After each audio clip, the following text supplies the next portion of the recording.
Let us now listen and watch the live airing of the seven last words at the Minor Basilica of Our Lady of Manaoag.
hanggang sa ikatlo ng hapon, nasaksihan ng sansinuko ang pagkapako ni Kristo sa krus.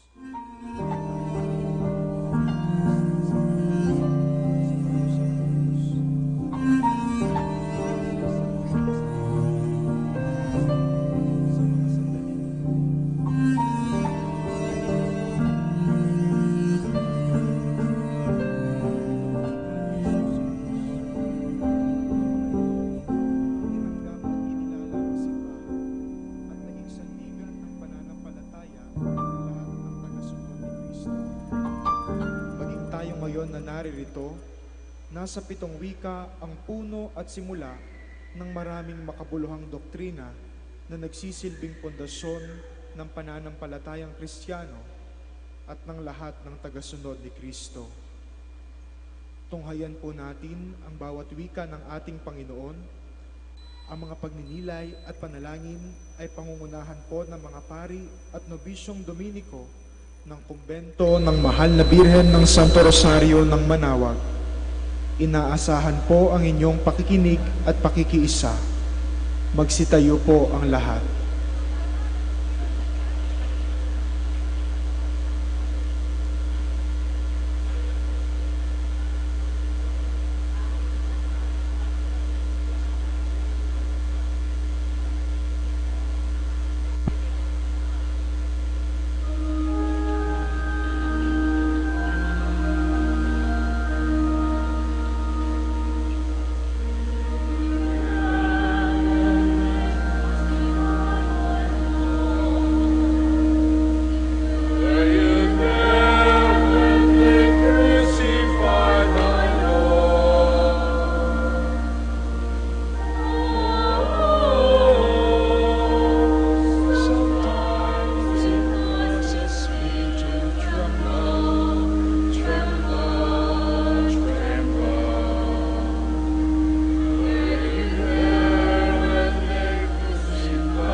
Ang unang wika, Ama, patawarin mo sila sapagkat hindi nila nalalaman ang kanilang ginagawa. Magsiluhod po ang lahat.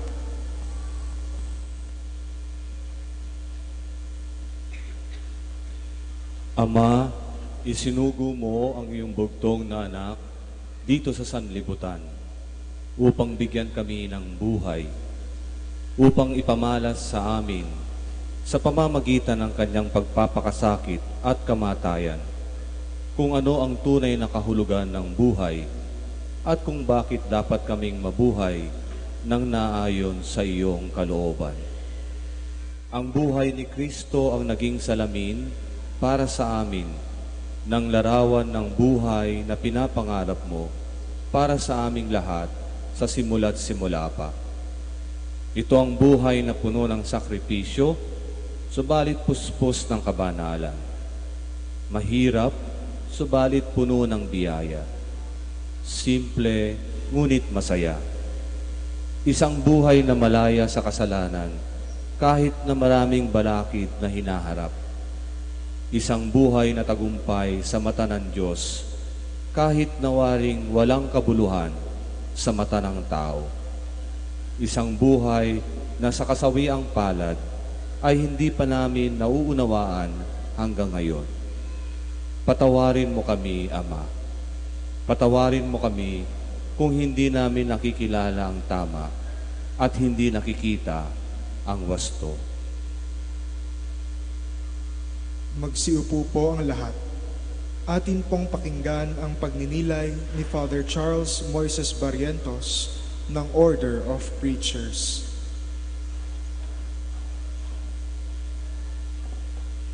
Ngayong Semana Santa, sa harap natin ay ang ating Panginoong Jesus na nasa krus. At kung titingnan po natin ang ating Panginoong Jesus, matanong natin ang sarili natin, bakit kailangan mamatay ang Diyos? Bakit kailangan siya'y mahirapan, masaktan? Bakit kailangan ialay ang kanyang buhay para sa lahat ng tao? Ang simpleng sagot ay ito.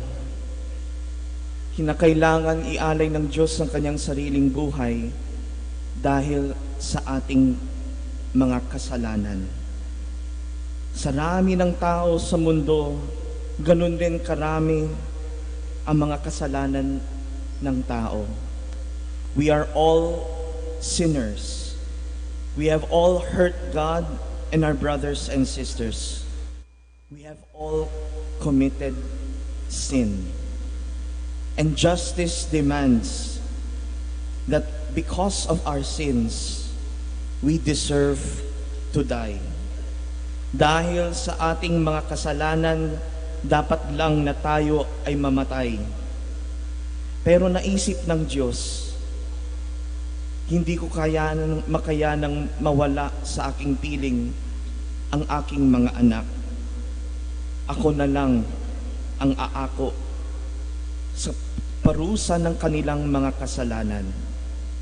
Kaya sa unang salita, nung nakikita niya mga anak niya na gustong patayin siya, the very people whom he is willing to give his life to, the very children who he is willing to sacrifice and give his life, ito ang mga taong gustong pumatay sa kanya. At ang kanyang dasal sa langit, Panginoon, patawarin mo sila. Hindi nila nalalaman ang kanilang ginagawa. What does it mean to commit sin?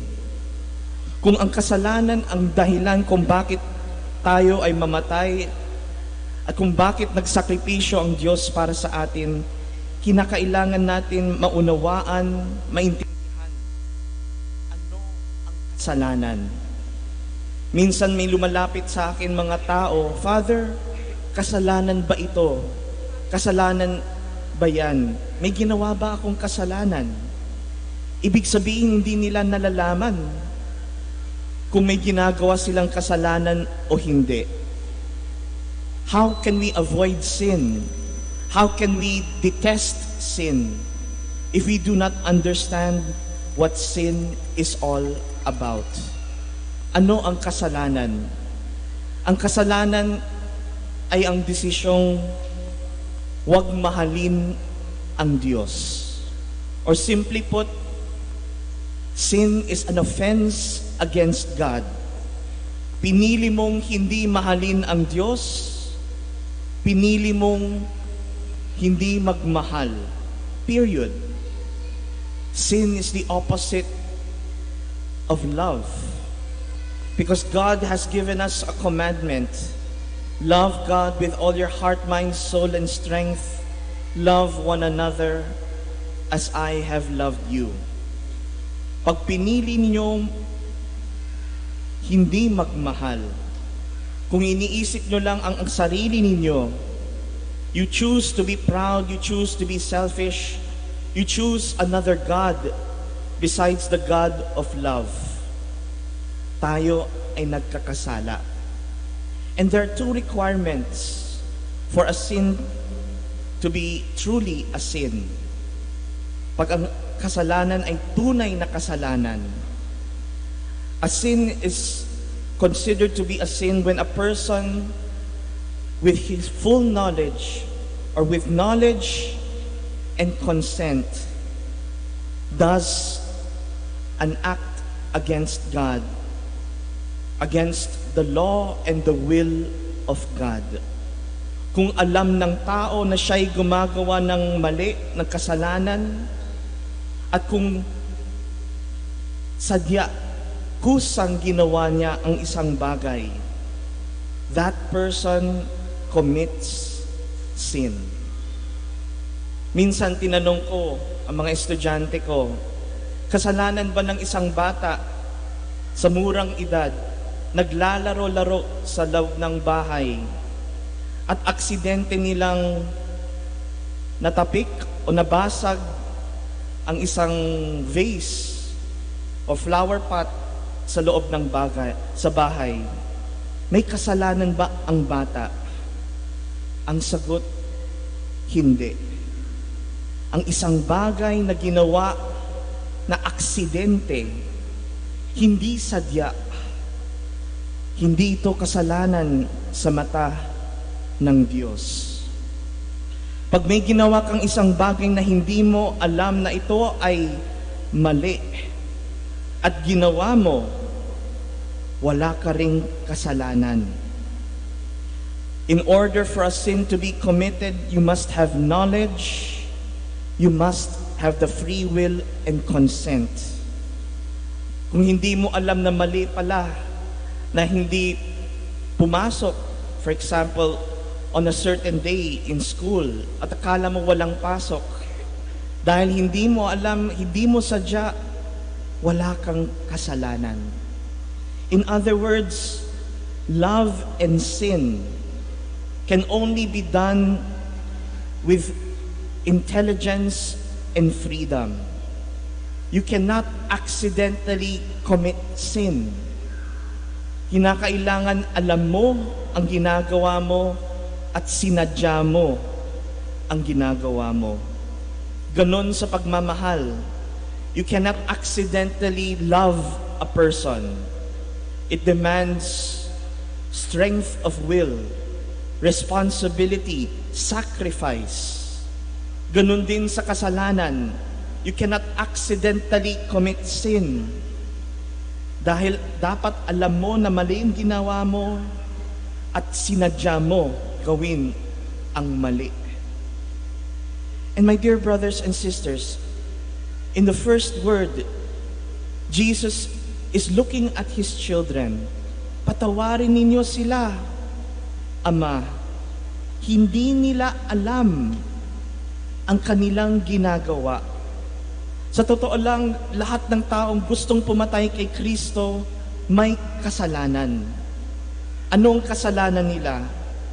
Sa loob-loob nila, alam nilang mali ang pumatay. It is the law of God, the law of Moses in the Ten Commandments. Thou shalt not kill. Napakaliwanag. At sa mata nila, nakikita nila isang kriminal at kinakailangan patayin ang kriminal. Para sa kanila, siguro sa mata ng tao, alam nila na may ginagawa rin silang kasalanan. They are killing life. Even if they think that this person is guilty, ito ay batas ng Diyos at hindi dapat pumatay. And yet they choose to kill. They choose to condemn.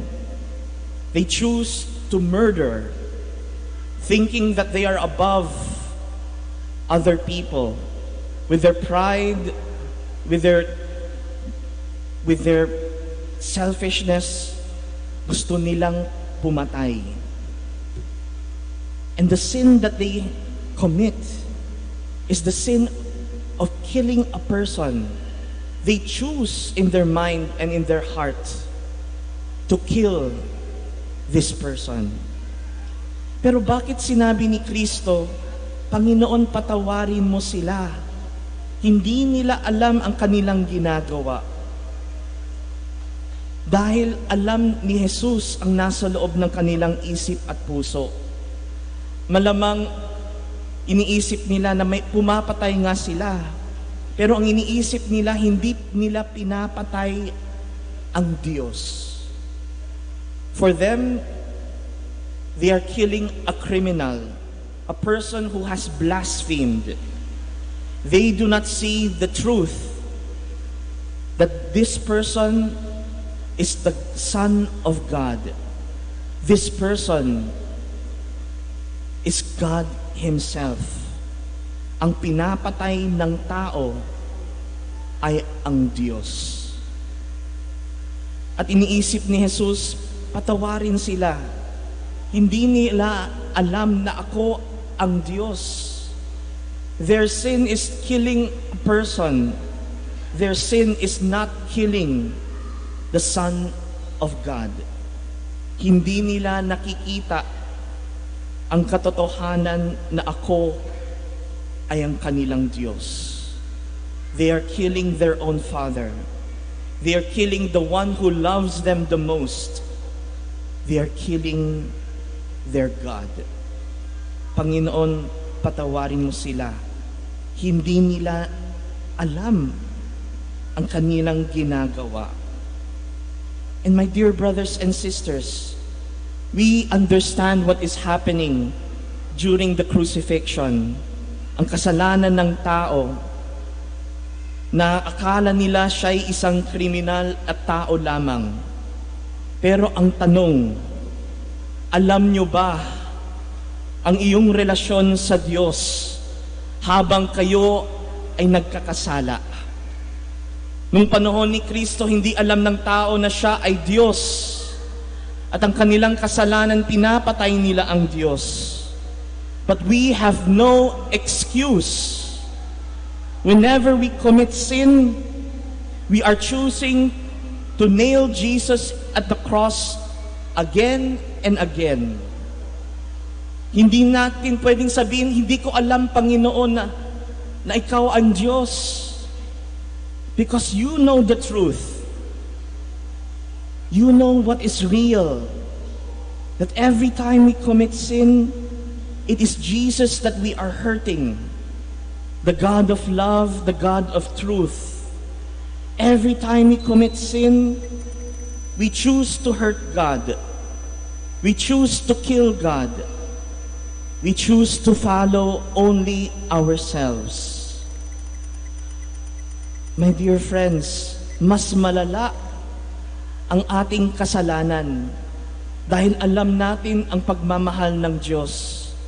Alam natin na siya, si Jesus, ang ating Panginoong Jesus. The more knowledge we have, the more responsibility we have to love God, to return God's love, and to be grateful for God's sacrifice. My dear friends, huwag natin maliitin ang ating mga kasalanan. Ang bawat ginagawa natin na alam natin at sinasadya natin, naway ito ay mga gawaing pagmamahal, hindi pagkakasala. Malapit na ang eleksyon. Maraming mga tao pa rin, hindi nila alam na kung tumanggap sila ng pera sa mga kandidato, sila'y gumagawa ng kasalanan. You are selling your future. You are selling the future of your children. You are promoting dishonesty. You are promoting selfishness for your family. Kung iniisip mo lang anong makukuha ng pamilya mo, anong makukuha nila sa pera na binibigay ng kandidato, you do not know what you are doing. Patuloy na lang pa ba na hindi alam ng mga Pilipino na we always elect our officials who will be corrupt? Do we know what we are doing? O gusto natin talaga na ang kanilang ating mga opisyales ay mga corrupt o hindi kaya ang kanilang mga responsibilidad? Your choice, your knowledge, your decision will affect the future of our family, the future of our community. It will affect how we love God, how we will serve God, and how we will honor God. Kailangan mag-isip, kailangan magdesisyon ng kusa, alang-alang sa buong bayan, hindi alang-alang para sa sarili. We do not rely on surveys. We ask for God's will. We ask for God's guidance so that in the end, ang ating mga desisyon na puno ng karunungan, puno ng pagmamahal, ay para sa Diyos. Alang-alang sa Kanyang pagmamahal, alang-alang para sa ating bayan. My dear brothers and sisters, wag natin sana marinig si Jesus pagdating ng ating voting day. Panginoon, patawarin mo sila. Hindi nila alam kung sino ang kanilang iboboto. We must gain knowledge, gain wisdom, and gain the heart to do God's will, for God's love, for our country, and for God's glory.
Could hear you,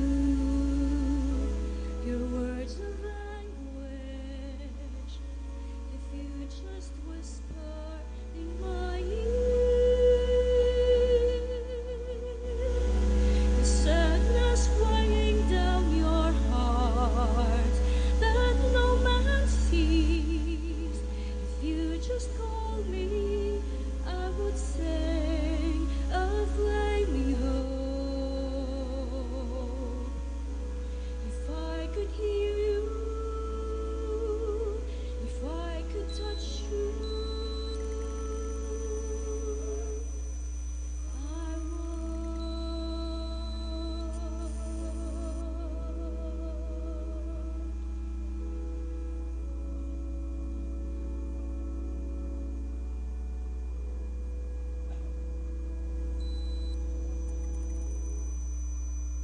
Ang ikalawang wika. Nagandi isasama kita sa paraiso. Magsiluhod po ang lahat.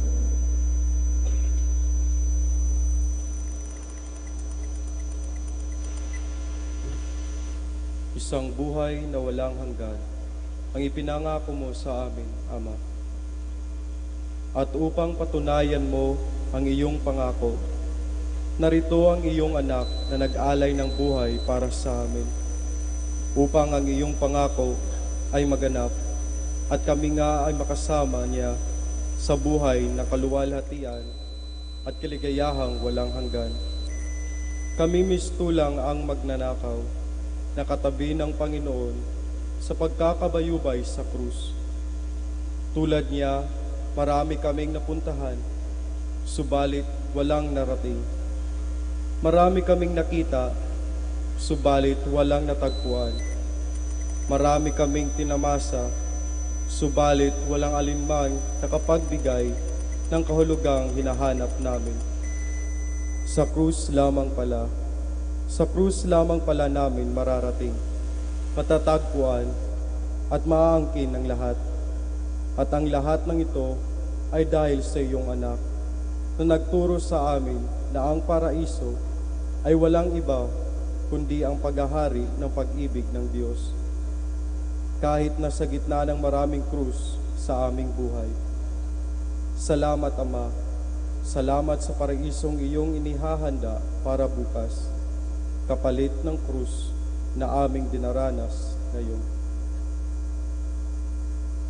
Magsiupo po ang lahat. Atin pong pakinggan ang pagninilay ni Father Rodel Cansancio ng Order of Preachers.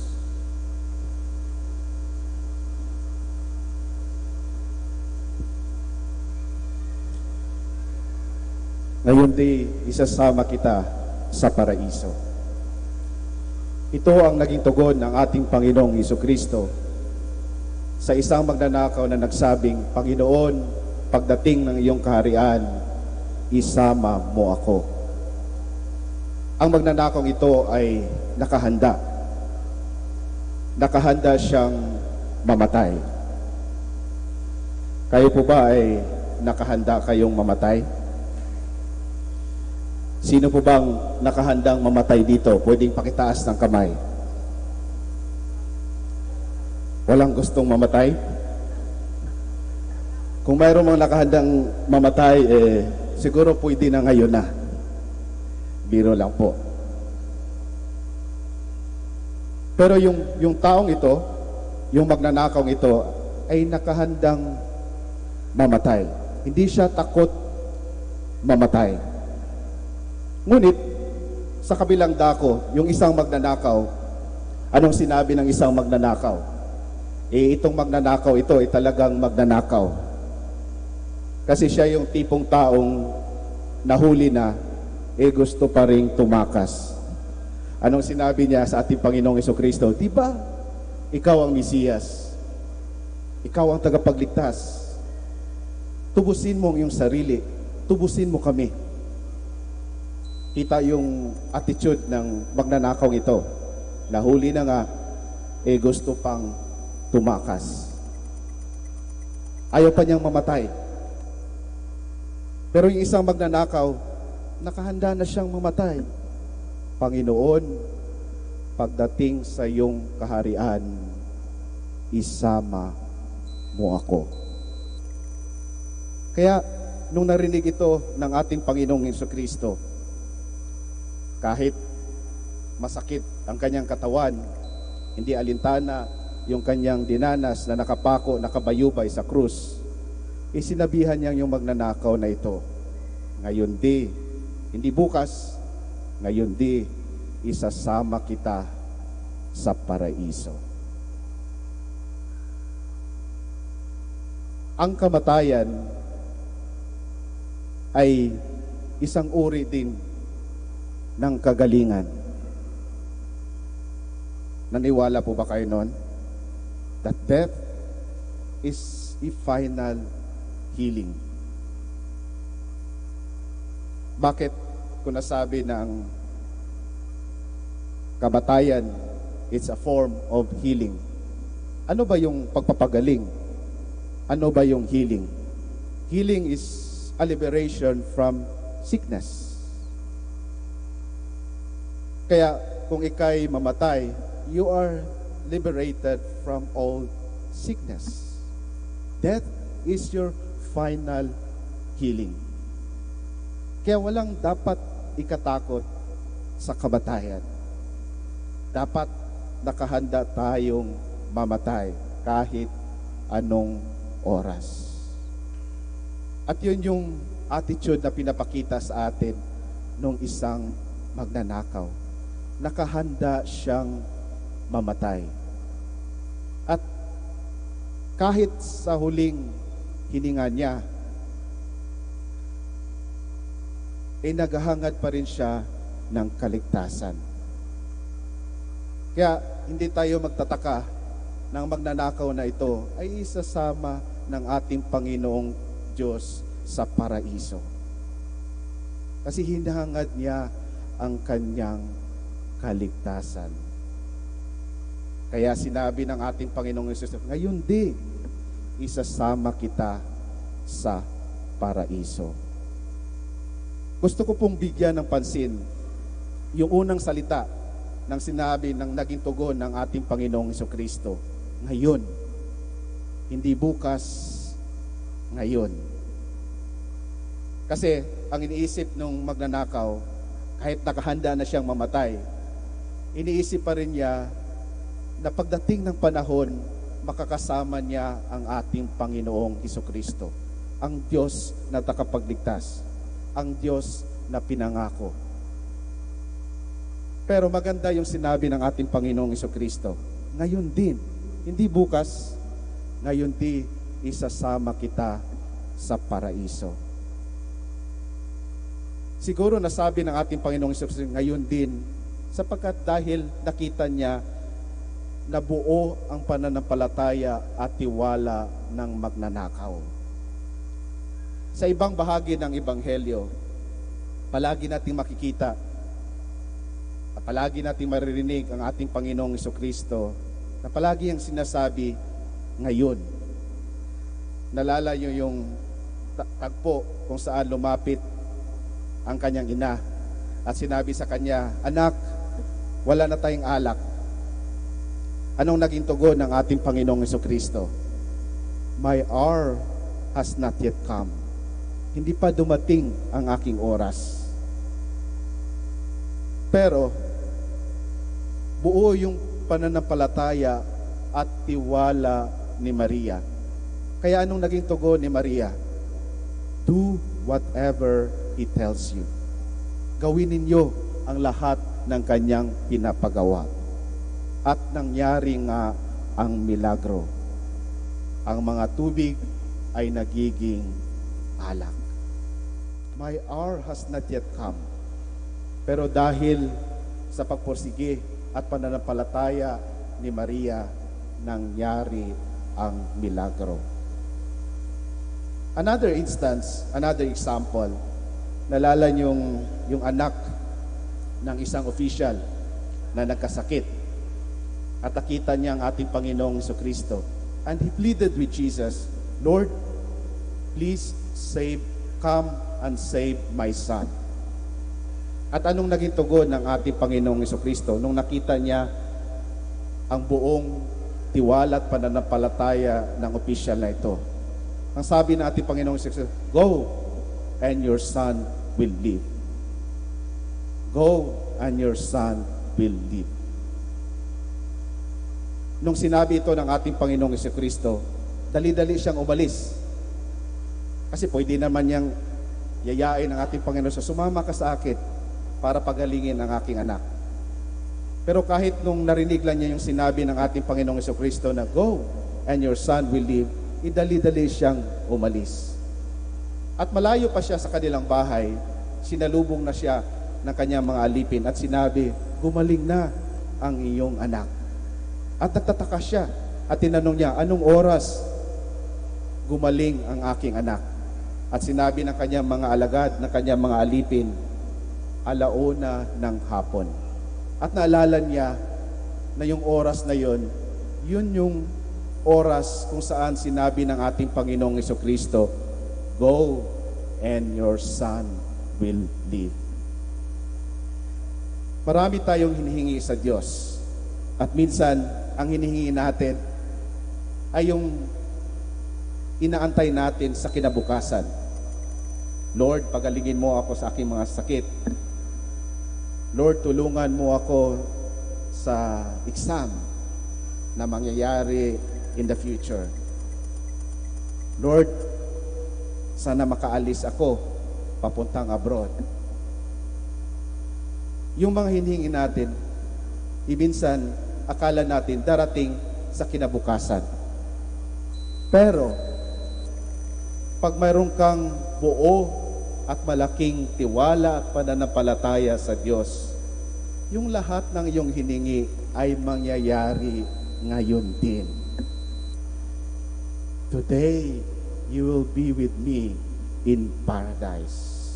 Not tomorrow, but today. Kaya kung mayroon na kayong buo at malakas na tiwala at pananampalataya sa Diyos, lahat ng inyong idinarasal sa Kanya mangyayari ngayon din. Hindi bukas. Ganon din, mga kapatid, when it comes to happiness. Akala natin na yung kaligayahan natin ay mangyayari kinabukasan. Kaya gagawin natin lahat ngayon para maging maligaya tayo kinabukasan. Ngunit, pinapaalala sa atin ng Panginoong Jesucristo na yung kaligayahan natin ay pwedeng mangyari ngayon din. Yung kaligayahan natin ay hindi dahil marami na tayong pera kinabukasan. Kahit wala tayong pera ngayon, pwede tayong maging maligaya. Happiness is not a reward. Happiness can happen now. It's a personal choice. It's a personal decision. Ito yung magandang mensahe na pinapaalala sa atin ng ating Panginoong Jesucristo. Ang kamatay ay hindi dapat ikinatatakot. Huwag tayong matakot mamatay. Sapagkat pagkatapos sinabi ng ating Panginoong Jesucristo ang 7 wika, anong nangyari sa kanya? Siya day namatay. And he was liberated from all human weaknesses. He was liberated from all the sufferings in the world. Kaya nga ba, death is also a form of healing. It's a liberation. At katulad ng sinabi niya doon sa isang magnanakaw, yun din sinasabi niya sa ating lahat ngayon. Today, you will be with me in paradise. Ngayon di, isasama kita sa paraiso.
Ang ikatlong wika, Ina, narito ang iyong anak.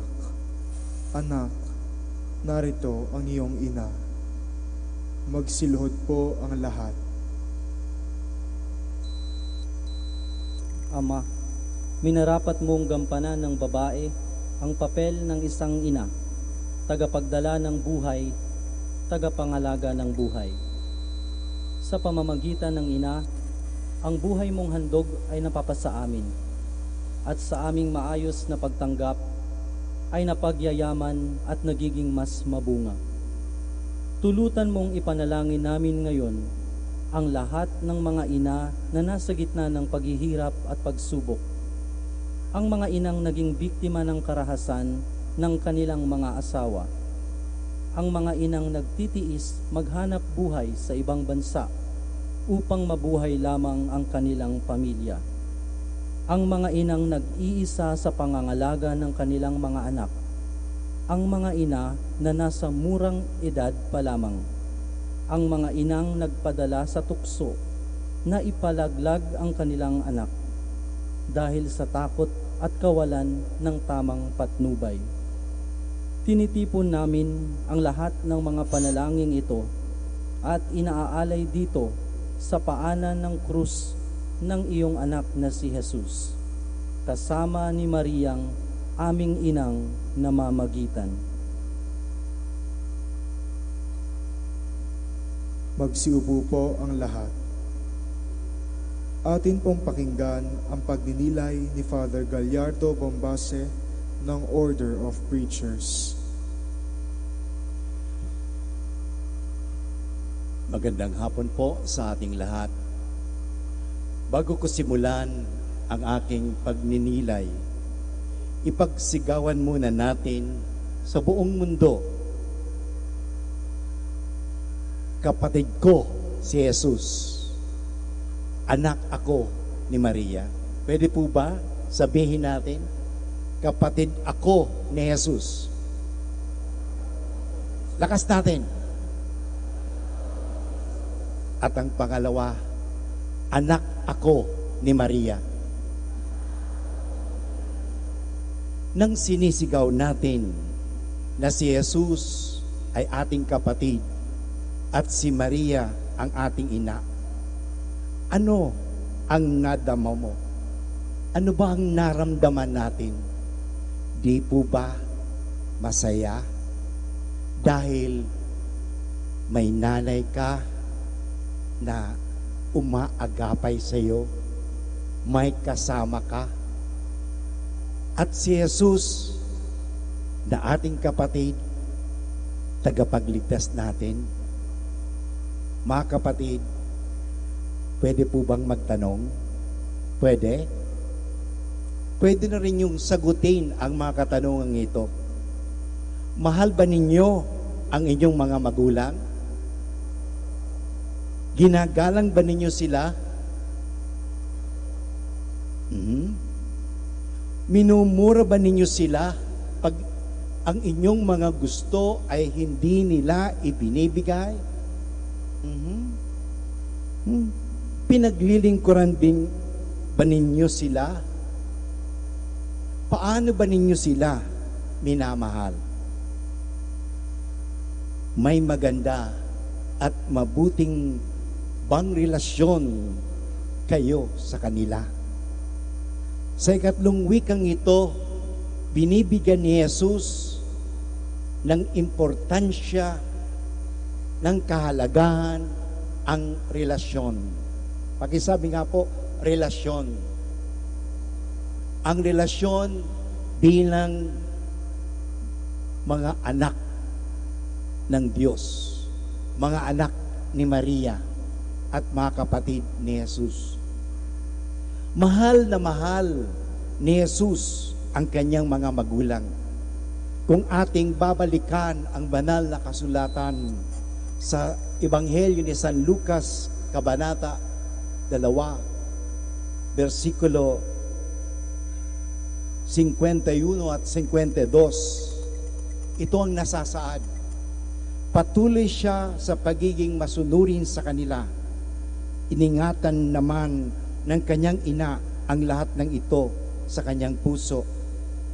Umunlad si Jesus sa karunungan, edad at kagandahang loob sa Panginoon ng Diyos at mga tao.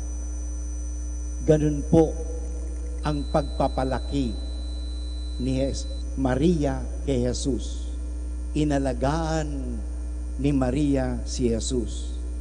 Kaya sa ikatlong wika ng ating Panginoong Kristo sa krus, pinapakita ni Kristo ang pagmamahal niya kay Jesus. Sinabi niya, babae, nariyan ang inyong anak. Anak, nariyan ang iyong ina. Kaya ngayon, ipalagay natin na naririnig natin ang mga wikang ito ni Kristo sa krus. Imagine na tayo ngayon ay na sa paanan ng krus ni Kristo at narinig natin ang mga tinig na ito, ang mga wikang ito. Ina, nariyan ang inyong anak. Anak, nariyan ang inyong mga anak. Ano kaya ang dating sa atin ito? What is the impact of the words of Jesus on the cross? May dating ba kaya? O wala lang? I don't care. Mga kapatid, pag nilayan natin ang mga salita ni Kristo sa krus, ano ang papel ni Maria sa ating kaligtasan? Pangalawa, ay pagnilayan natin ang ating relasyon kay Maria bilang ina. Sa ikatlong wika, naisip ni Jesus ang kanyang ina. Kahit na si Jesus ay pagod na, duguan at malapit ng malagutan ng hininga, naisip pa rin niya ang ibang tao. Naisip pa rin niya ang kanyang ina. Bakit? Dahil pag namatay siya, sino na ang mag-aalaga sa kanya? Alam naman natin na si Maria ay isang byuda. Namatay si Jose. Pagkatapos, hindi na kasi natin narinig ang kanyang pangalan, hindi na rin nabanggit sa banal na kasulatan. Kaya nga, si Jose ay nauna na namatay. At ngayon, si Maria ay magiging isa na lamang. Mga kapatid, kumusta ba ang ating mga ina? Nasaan kaya sila? Kailan ba ninyo silang itinext o tinawagan man lang? O baka nakakalimutan na natin ang ating mga magulang, nakakalimutan na natin ang ating mga ina. Noong namatay ang aking ina, noong 2017, narito ako noon. Galing ako sa Legazpi, pero during that time, narito ako sa Manawag. Linggo o Sabado ng gabi, namatay ang aking ina. At nalaman ko ng Linggo dahil tinawagan ako ng aking kapatid. Pero bago ako umalis sa aking ina, 1 week before namatay siya, dinalaw ko ang aking ina at sabi ko kay Mama, Ma, pupunta po ako ng Manawag. At sabi niya sa akin, Noy, Bicolano po ako, Noy, sabi niya, ipagdasal mo ako kay Mama Mary. Hindi ko alam, yun na pala yun. Ang huli naming pagkikita. Kaya nga naman ng Linggo, nabalitaan ko na si Mama ay namatay. Nung hapon, agad-agad, ipinagmisa ko siya rito ng alas 5 ng hapon. Nandito ako noon. Ganon din ang aking tatay. Nung namatay ng 2017 December, 6 months lang po ang pagitan ng aking nanay at tatay.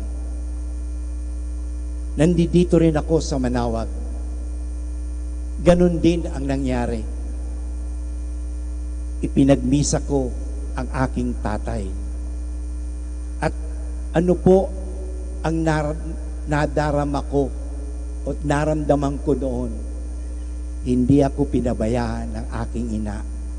At hindi ko rin pinabayaan ang aking mga magulang. Nung namatay sila, I left them up to Mary.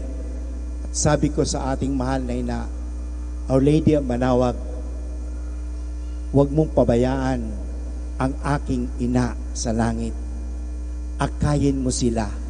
Akayin mo ang aking mga magulang sa langit.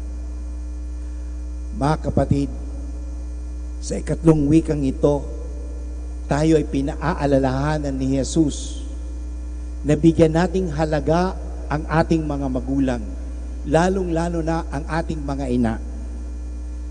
Si Jesus, kahit na malapit ng malagutan ng hininga, inisip pa rin niya ang kalagayan ng kanyang ina.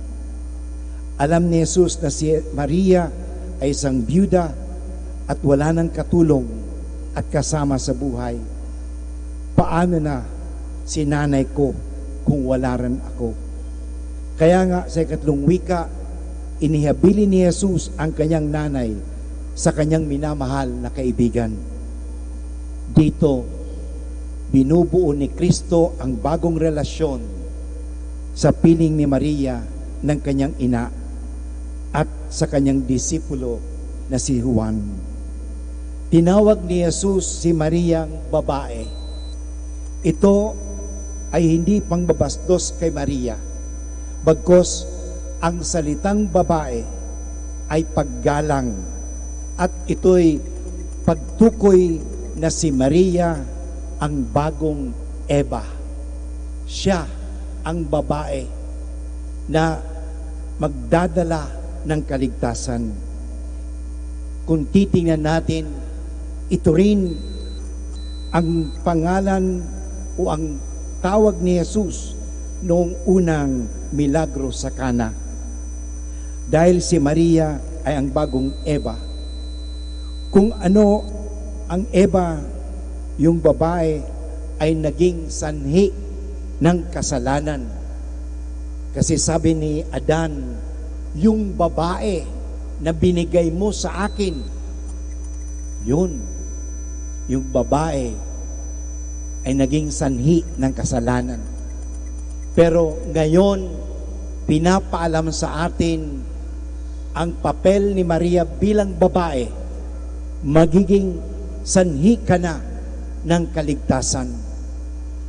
No longer sa kasalanan. You will become an instrument sa grasya. Kaya nga, napakaganda ang dasal. Aba, Ginoong Maria, napupuno ka ng grasya. Ito ang ipinibigay sa atin ni Jesus. Tinawag si Mariang babae, parang ipakilala sa atin na si Maria bilang babae ngayon ay magiging sanhi ng kaligtasan. Paalala ito sa mga babae. Mga babae, kayo ay hindi sanhi ng kasalanan. Hindi kasangkapan sa kasalanan. Kaya maging sanhi kayo ng kaligtasan. Sanhi na iligtas ninyo ang mga kalalakihan sa kasalanan.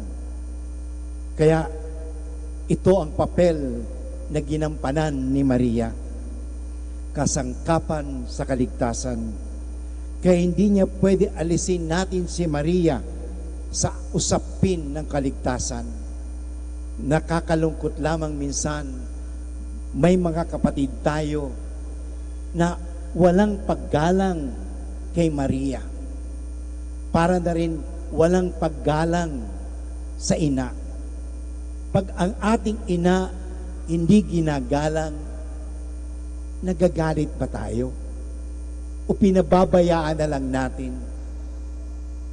Dapat lang magalit tayo. Bakit ba sa babang magalit? Hindi po.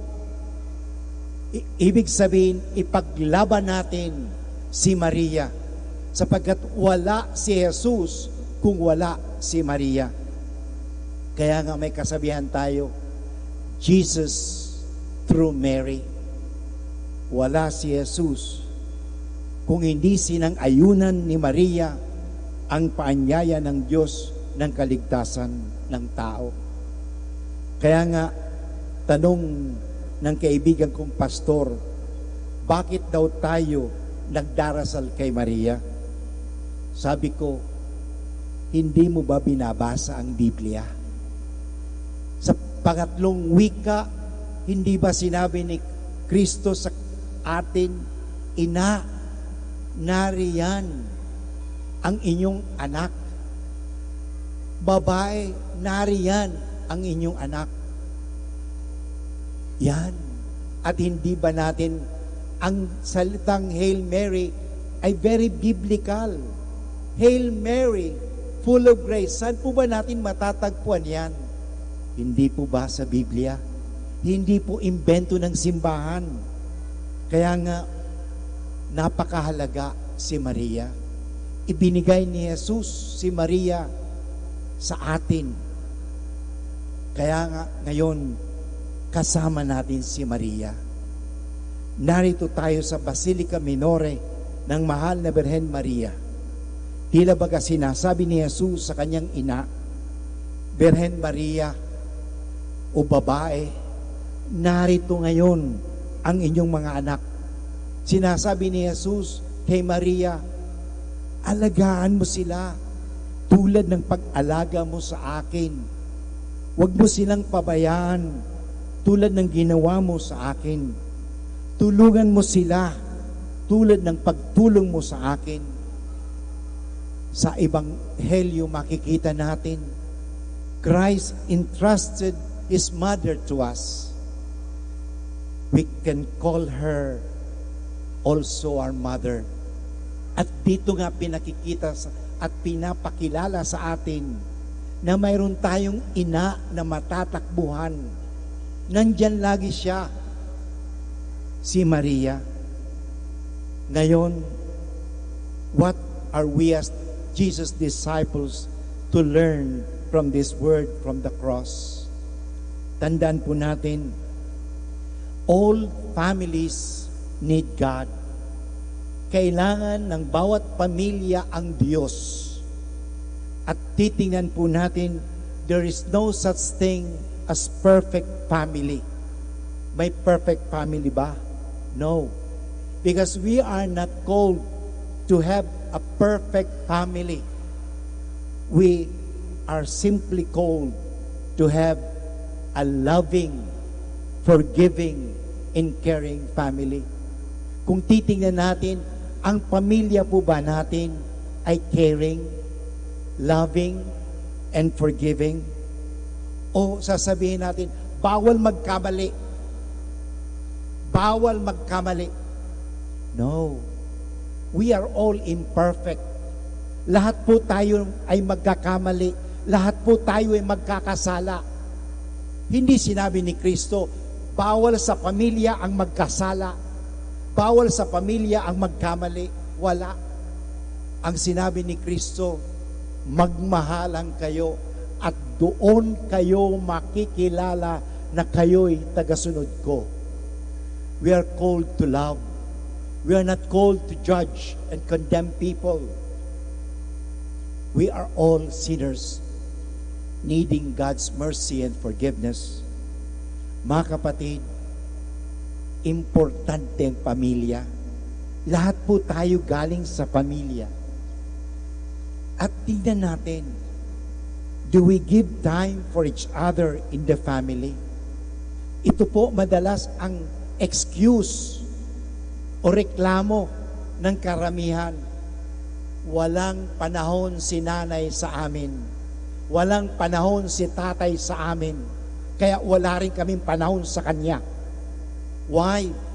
We're all busy. Busy. Busy sa trabaho, busy kung saan-saan. Ano po ba ang mahalaga? pamilya o trabaho. Ang pamilya hindi mo mapapalitan. Ang trabaho pwede mong palitan. Tanggalin ka ngayon sa trabaho ngayong araw na ito, bukas makakahanap ka ng trabaho, pero ang pamilya, hindi mo pwedeng palitan ng pamilya.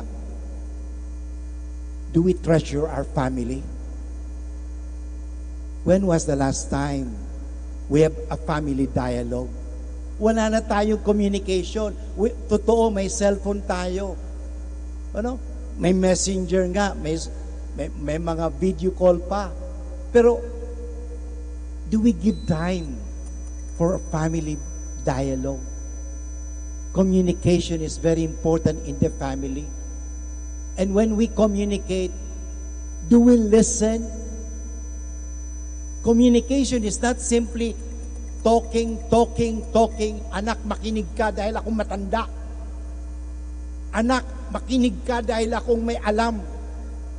Bakit? Ang mga bata ba walang alam? Ang mga bata ba ay hindi rin dapat pakinggan? Tayo lang mga nakakatanda. Tandaan po natin, mga magulang, mga ina, mga nanay, maari din tayong matututo. We can learn from our children because we too are teachable. Pwede po tayong matuto sa kanila. We can learn from them. The only thing is listening.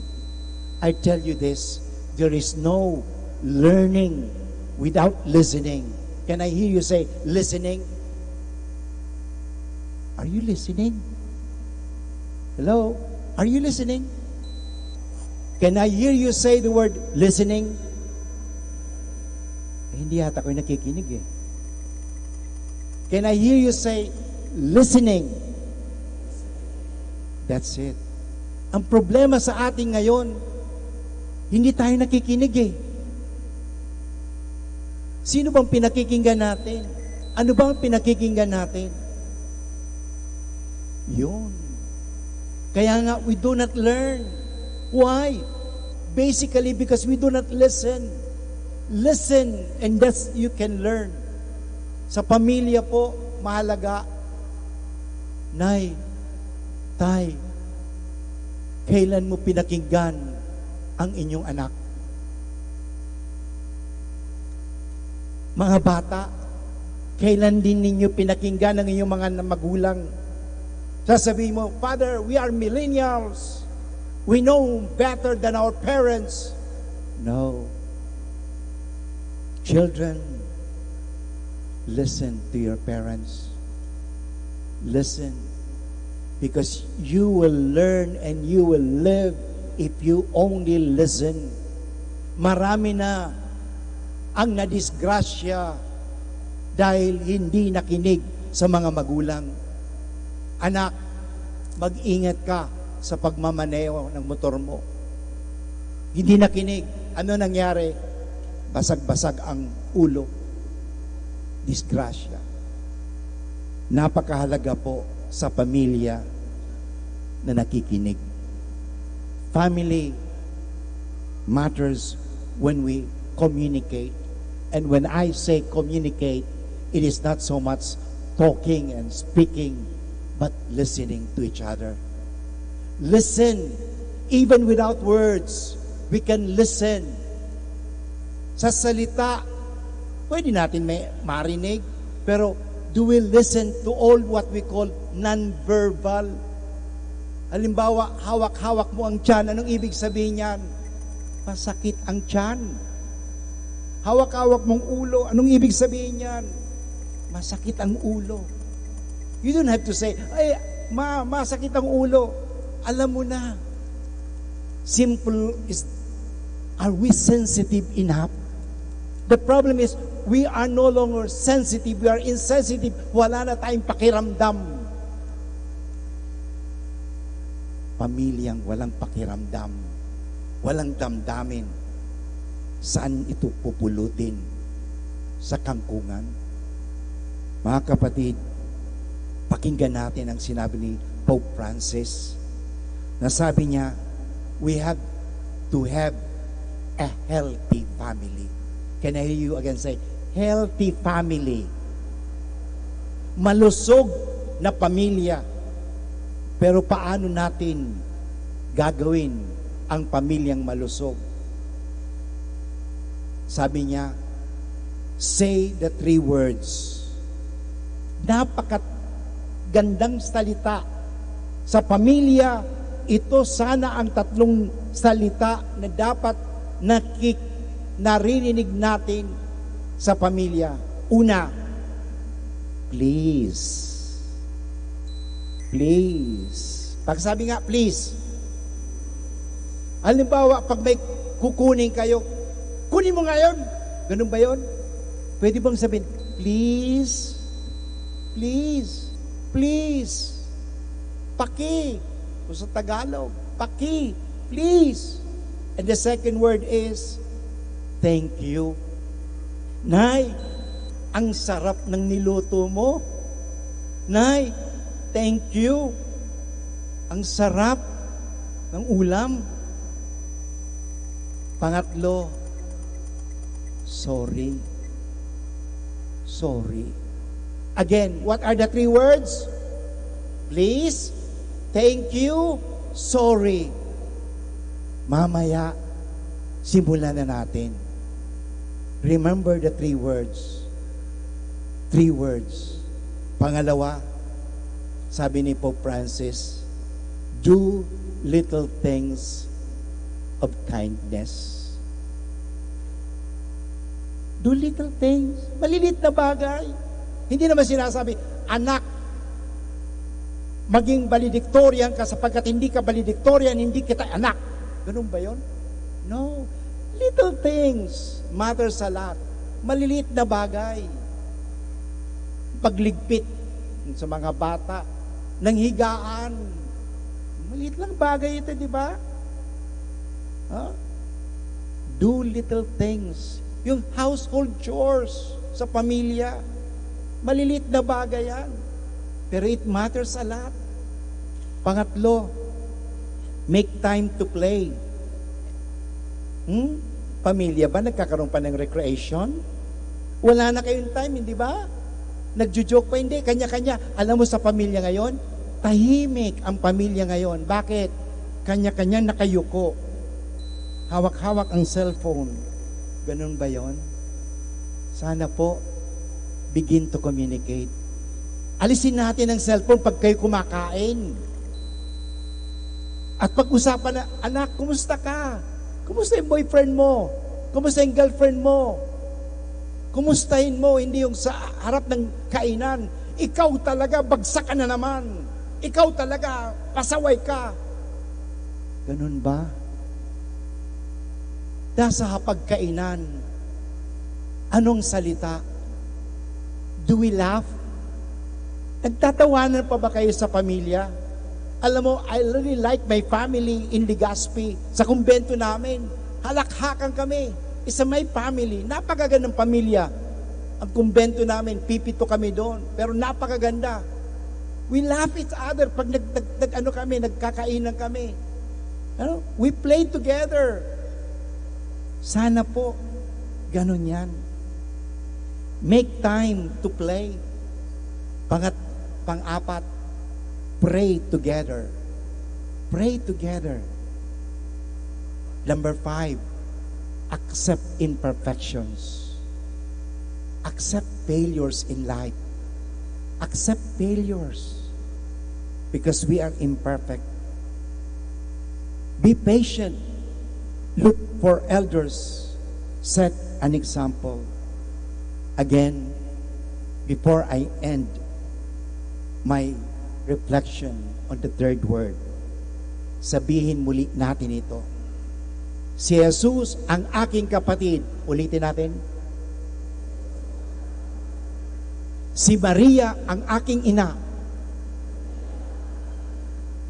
The woman who behold her children, let us also behold our mothers to save our family. Nandyan ang ating inang simbahan, nagmamahal lagi sa atin. maari natin siyang puntahan. Hinihintay niya tayo lagi. Mahal niya tayo. Mahal tayo ng ating ina.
Ang ikaapat na wika.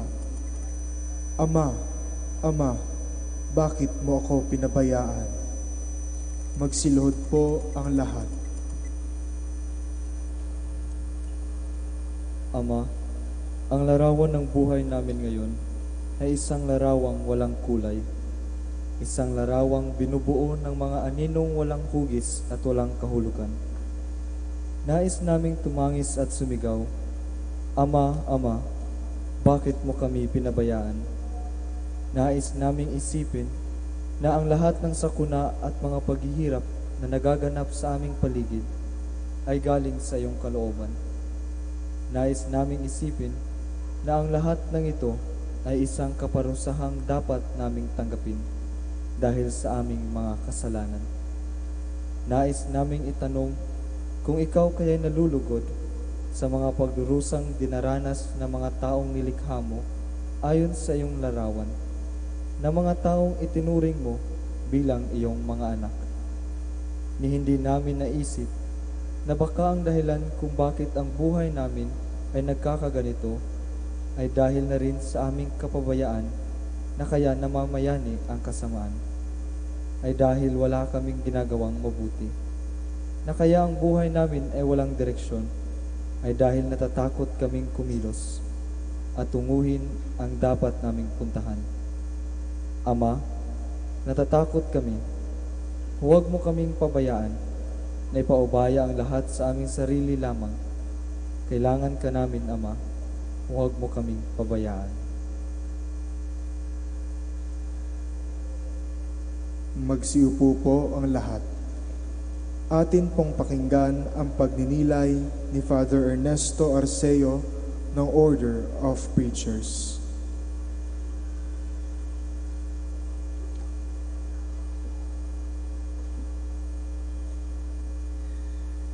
Magandang hapon po sa inyong lahat. Alam nating lahat na ang dahilan kaya si Kristo ay bumaba sa lupa, nagpakasakit at nagbuwis ng kanyang buhay ay upang bigyan ng kapatawaran ng ating kasalanan. Kasalanan na ginawa natin na hindi natin kayang bayaran dahil napakalaki ng kabayaran. Kaya ang Diyos mismo ang nagboluntaryong magbayad. Si Kristo nga na isang anak ng Diyos. Kaya nung siya ay namamatay sa krus, parang maaari nating isalarawan na dala-dala niya lahat, inako niya lahat, kinarga niya lahat sa kanyang balikat ang ating mga kasalanan, at iyon ay parang sinasabi niya sa kanyang ama, Ama ko, ang aking pagdurusa, ang aking kamatayan, ito ay bilang kabayaran ng kasalanan ng sanlibutan. Kasama na yung lahat ng kasalanan ginawa natin, lahat ng kasalanan ginagawa natin, at lahat ng kasalanan magagawa pa natin sa hinaharap. Pero kalakip nung kaniyang karga-kargang mga kasalanan, lahat ng mga hinaing ng tao, lahat ng mga sentimiento dahil sa trahedya ng buhay, lahat na yon ay nararamdaman ni Kristo noong sandaling iyon, at lahat na yon ay parang ipinapahayag niya sa kanyang ama.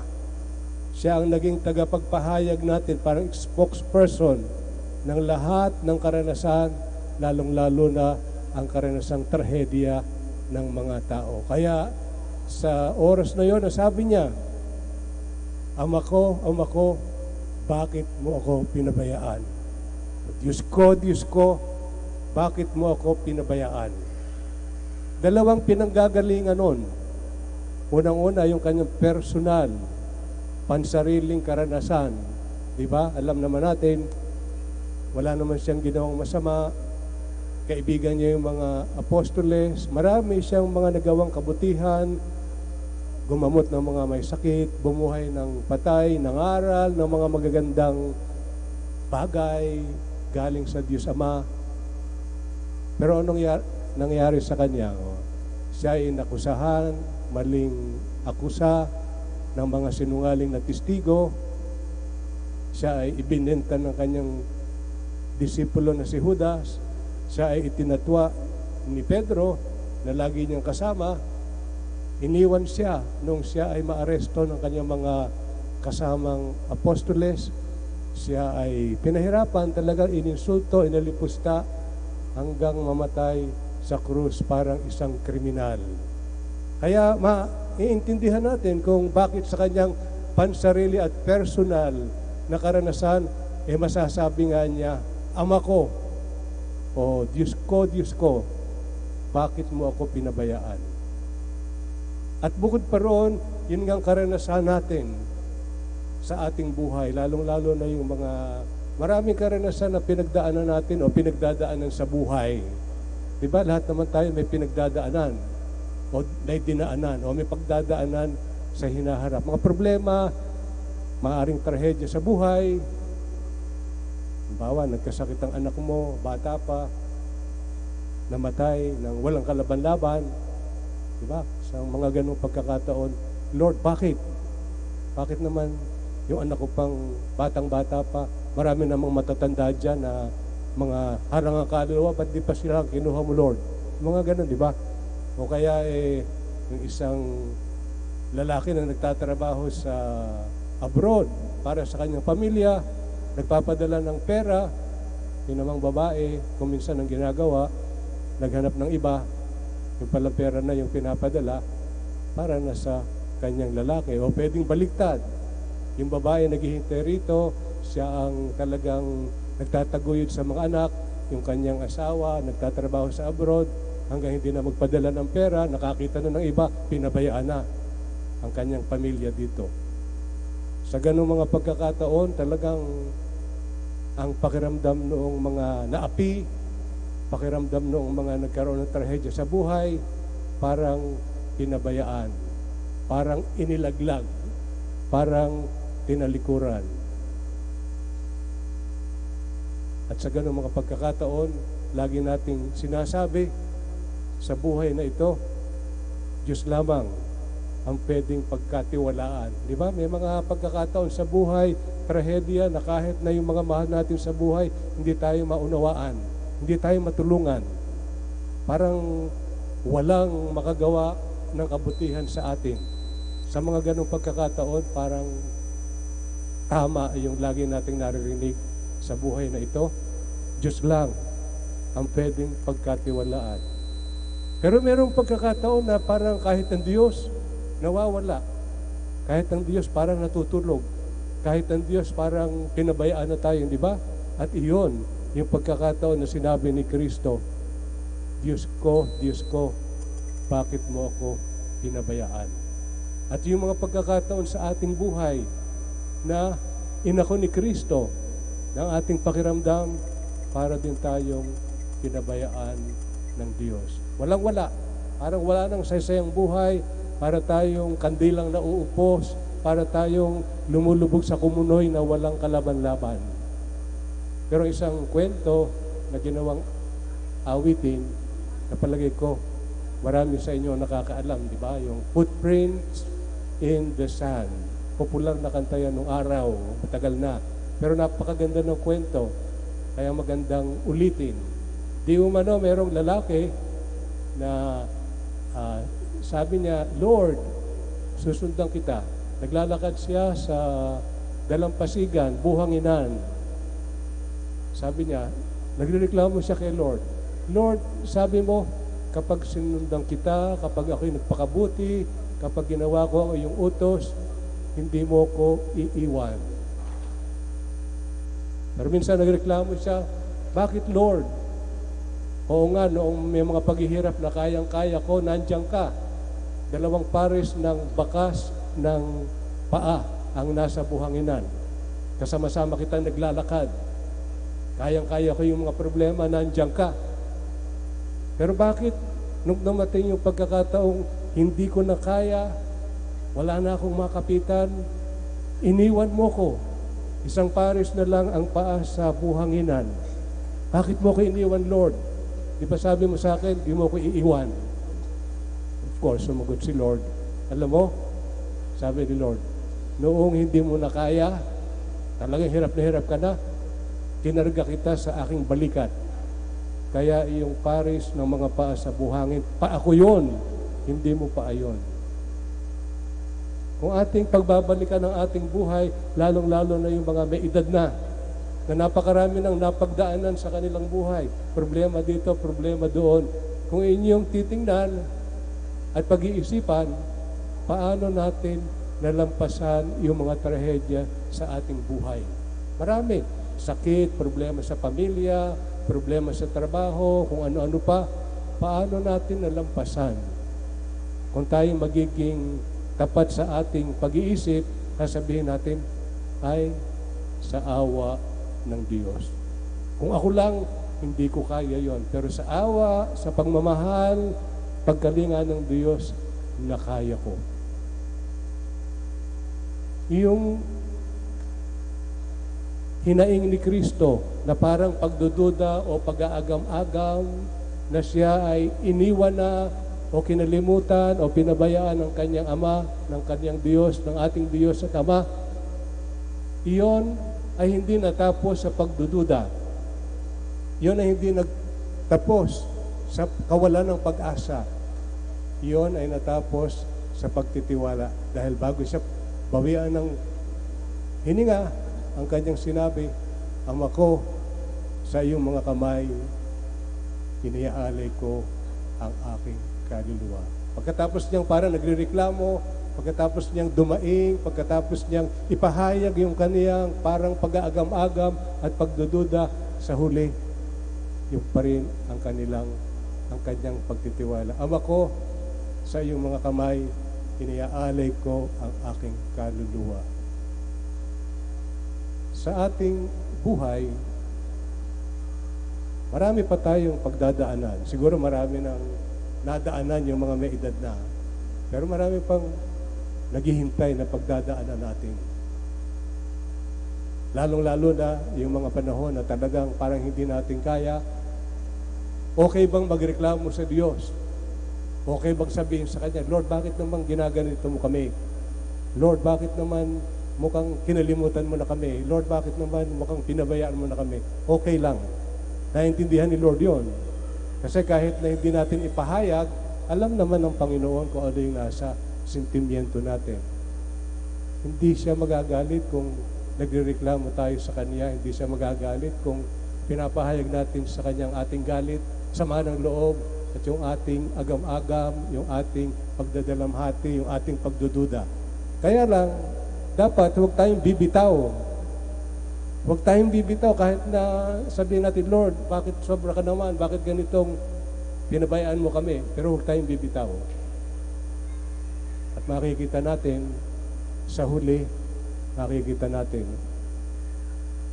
huwag kang mag-alala, sabi ng ating Panginoon, sabi sa atin ng Diyos, huwag kang mag-alala, huwag kang matakot, sagot kita. Huwag kang mag-alala, huwag kang matakot, lilipas yan, kakargahin kita, sagot kita. At yun ang nangyari sa ating Panginoon. Dahil kahit na siya nagrereklamo nung una, pinapahayag niya yung kanyang agam-agam, yung kanyang parang pagdududa dahil pinabayaan siya ng kanyang ama. Sa huli, hindi siya nawala ng pag-asa. At sa huli, yung kanyang kamatayan ay kanyang nadaanan, pinagtagumpayan. At sa huli, ay nagkaroon ng muling pagkabuhay. Huwag tayong mag-alala, huwag tayong matakot, sagot tayo ng Panginoon.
Ang ikalimang wika, ako'y nauuhaw.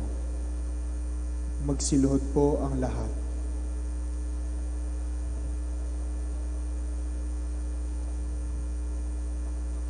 Ama, itinada mo ang iyong anak na siyang making puno ng buhay. Kami naman ang mga sanga na umaasa at tumatanggap sa biyayang nakmumula sa iyo sa pamagitan ng iyong anak. Dahil sa aming mga pagkasala, nawawala ang pagkadugtong namin sa Panginoon. Napuputol ang malayang daloy ng biyaya na nagiging sanhi ng aming pananamlay. Tulad namin mga lantang dahon na naghihintay sa masaganang dilik ng ulan, upang mapanumbalik ang aming dating sikla. Subalit, pati namin na hindi magaganap ang lahat ng ito kung hindi namin bubuksang muli ang aming mga sarili at hahayaang bahusan kami ng biyayang pinakwakian para sa amin ng aming Panginoong Hesus sa pamagitan ng kanyang kamatayan. Kami ang sanhi ng pakauhaw ng Panginoon. Sa kabila ng lahat ng ito, kami pa rin ang kanyang binibiyayaan. Huwag nawang masayang ng lahat na ito.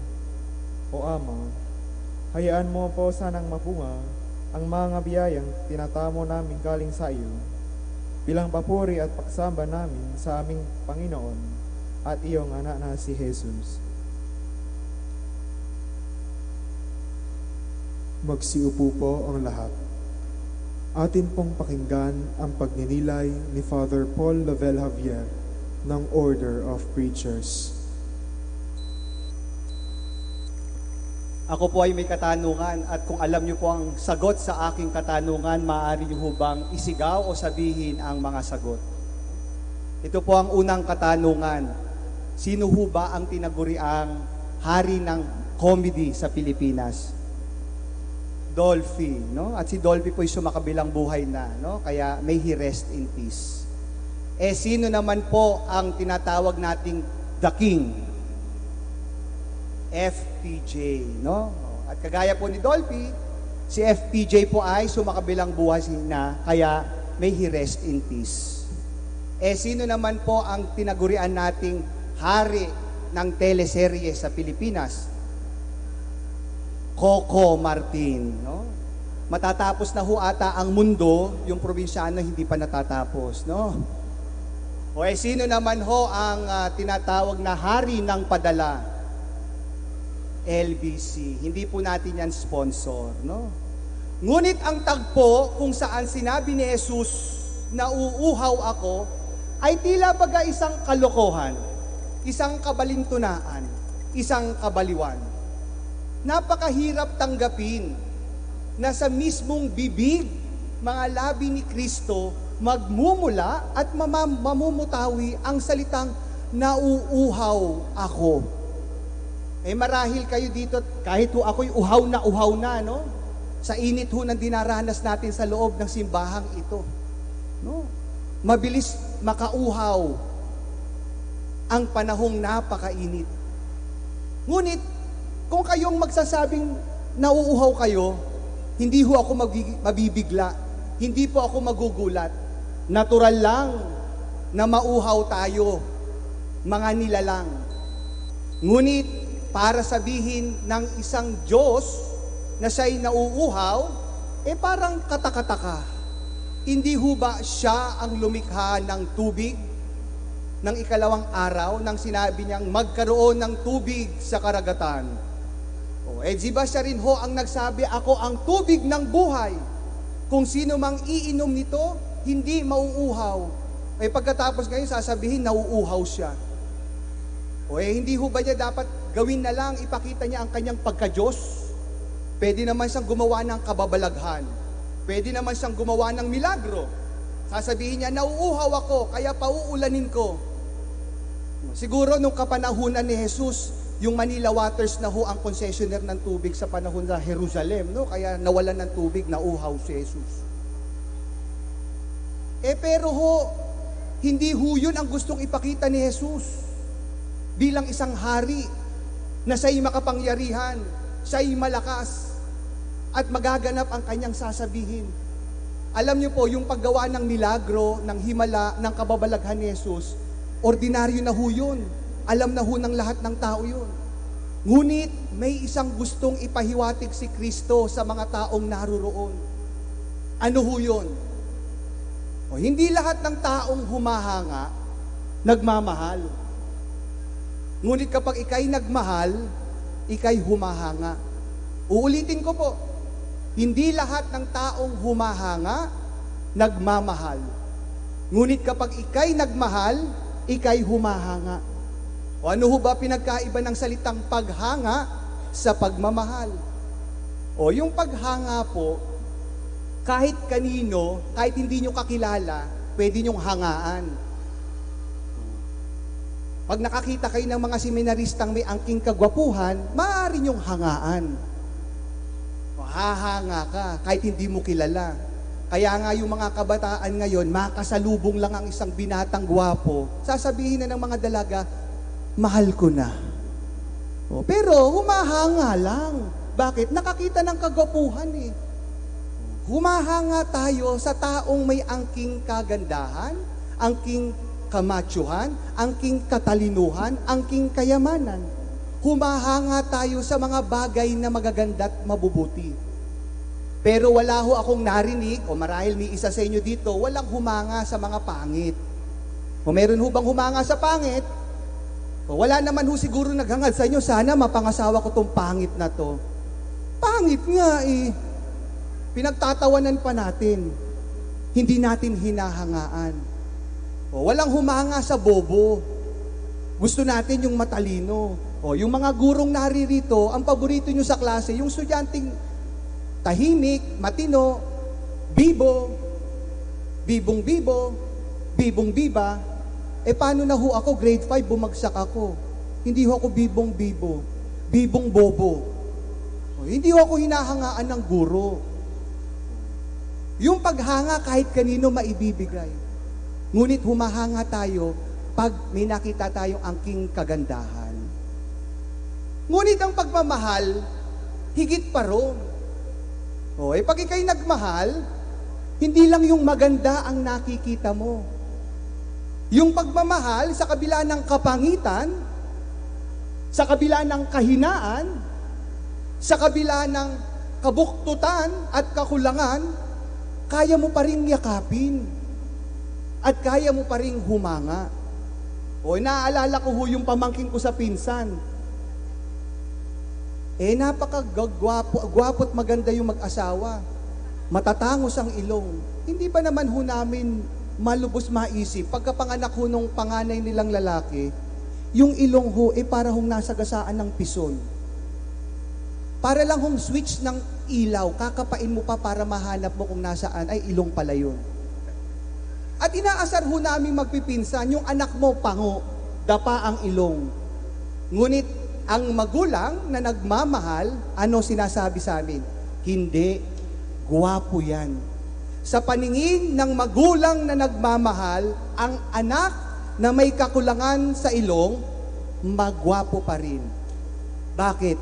Nagmamahal. Yun ang sinasabi ni Jesus. Oo, Diyos ako. Oo, makapangyarihan ako. Pero wag niyo lang akong hangaan. Hindi ako artista, hindi ako politiko, Diyos ako. Ipinakikita ko ang aking kahinaan na uuhaw ako. Sapagkat nais kong matutunan ninyo na magmahal. Tingnan niyo po yung mga sarili niyo, yung mahilig mag-Facebook dito, yung mahilig mag-upload ng mga selfie sa Facebook. Hindi ho ba? May sarili lang ho kayong tinatawag na official Facebook post. Lahat ng litrato, ganitong angulo nyo lang. Bakit ho nakaganon? Dito ka lang gwapo. Pag gumanyan ka na, pangit ka na. Dito may dimples ka. Dito pimple. Ayaw mo makita yung kapangitan. Kasi gusto mong hangaan ka ng taong bayan sa Facebook. Yung Panginoon, sinasabi sa atin sa mga sumandaling ito, tigilan nyo na yung paghanga. Kasi kung hahanga lang kayo, masisira ang mundo. Kaya nga maraming mag-asawa ngayon naghihiwalay. Bakit to? Hanggang paghanga lang. Nung nakita, nung nakaupo dyan, batang-bata pa lang, ang ganda, ang kutis. Makinis, mabango. Makalipas ng 5 taon, tignan mo na, mukha ng ampalaya. Yung lalaki, amoy lupa na. Sasabihin nung babae, ayoko na sa inyo, ganyan palang amoy mo pag tumatagal ka. Para ka nagiging burong kanin. Papalitan na natin. Bakit? Humanga lang. Nakatingin lang dun sa maganda, dun sa gwapo. Nung nakita ng pag natutulog, naghihilik na parang kinakatay na bakat kalabaw, ayaw nyo na. Ganyan ka pala, nakakatakot ka. maghiwalay na tayo. Hindi umaangat sa pagmamahal. Ganun ang sinasabi ni Kristo. Sa kabila ng aking kahinaan, sa kabila ng aking itsurang sugat-sugat, sa kabila ng aking paghihingalo ngayon, ako pa ba ang ituturing yung Diyos? Kaya nga isa-isang nag-alisan yung mga tao. Yung nagpuri sa Kanya, papuri sa iyo, Panginoon, Hosana, habang pumapasok, na akala nilang si Kristo ang magliligtas sa kanila, sa kalabang mga Romano, mahina at mamamatay. Isa-isang talunan pala yan eh.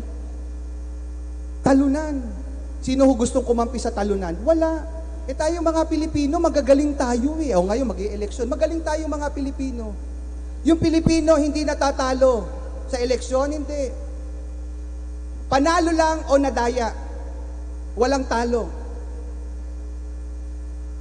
Sino gustong kumampi sa talo? Wala. Sino gustong kumampi sa mahina? Wala. Madali tayong maakit sa maganda. Pero mahirap yakapin yung mga pangit, yung may kasalanan. Yung mister mong nangaliwa, madali pa bang mahalin yan? Hindi ba? Imbis na sumakabilang buhay, sumakabilang bahay, paano mong mamahalin yan? Simple lang. Pag umuwi ng lasing yung mister mo, sabihin mo, Panginoon, linisan ko po yung mister ko kasi puro suka. At para malinis, bubuhusan kong kumukulong tubig, malinis na malinis.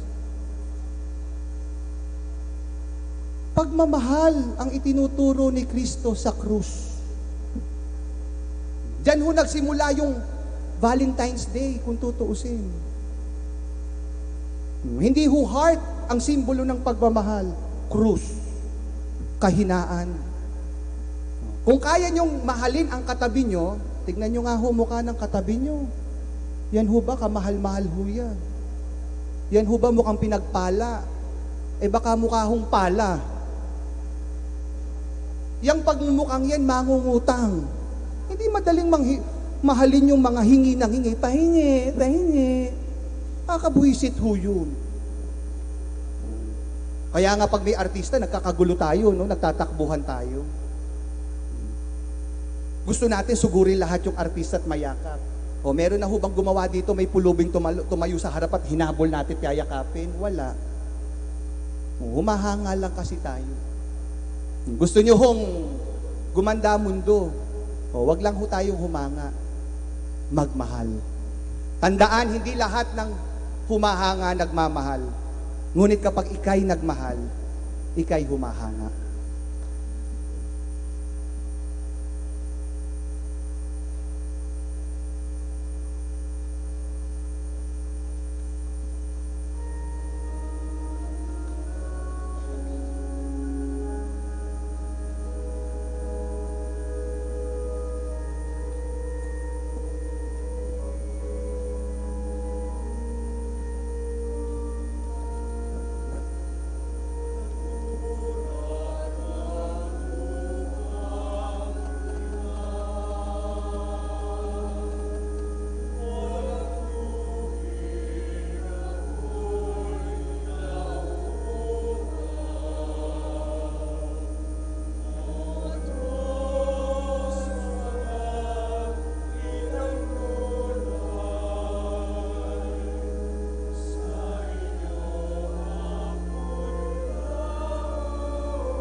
Ang ika-anim na wika, naganap na.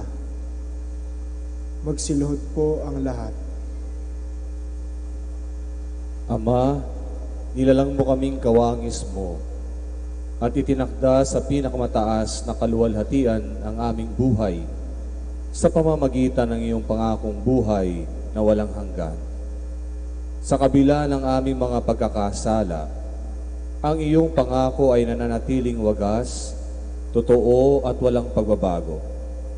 Sa kabila ng marami naming paglayo, nariyan ka pa rin, tulad ng isang mabuting ama na naghihintay sa aming pagbabalik. Ang tanging hinihiling mo lamang, Ama, ay ang aming pagbabagong loob, ang aming pagkilala sa iyo, at ang pagtanggap namin sa iyong kalooban upang maganap at maghari sa amin. Tunay ngang masasabi namin, gaya ng iyong anak, na naganap na, kung magagampanan namin sa aming buhay ang kalooban mo, siya lamang aming dapat na maging aral at patnubay. Tulungan mo kami na magampanan ito. Tulungan mo kaming tunguhin ang layunin ng aming buhay na walang iba kundi ikaw at ang iyong kaluwalhatian. Magsiupo po ang lahat. Atin pong pakinggan ang pagninilay ni Father John Stephen Besa ng Order of Preachers.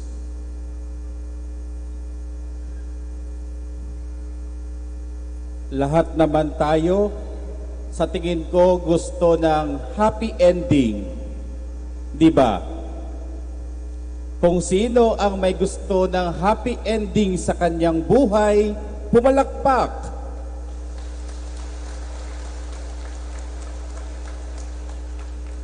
Siguro sabi niyo ho, sana po Father, matapos na ho agad ang inyong talk para sa naganap na. Tayo ho mga Pilipino ay mahilig sa happy ending. Makikita ho natin ito sa ating mga pelikula. Kailangan ang mga pelikulang Pilipino palaging happy ang ending. Kaya kapag may pelikulang love story, kinakailangan magkakatuluyan sa dulo ang lalaki at ang babae. Happy ang ending. Sigurado ako kikita yan. O kaya naman sa mga action movie, no? Tulad na lang nung nabanggit tong preacher kanina. Halimbawa si FPJ. Kailangan buhay yan sa dulo at panalo dahil happy ang ending.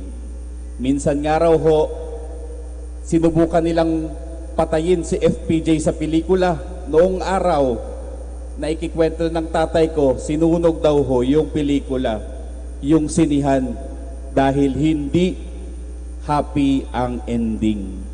Sa mga teleserye natin, happy ang ending ang inaasahan natin.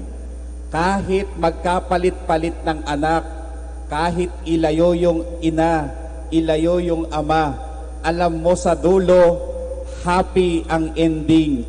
One happy family.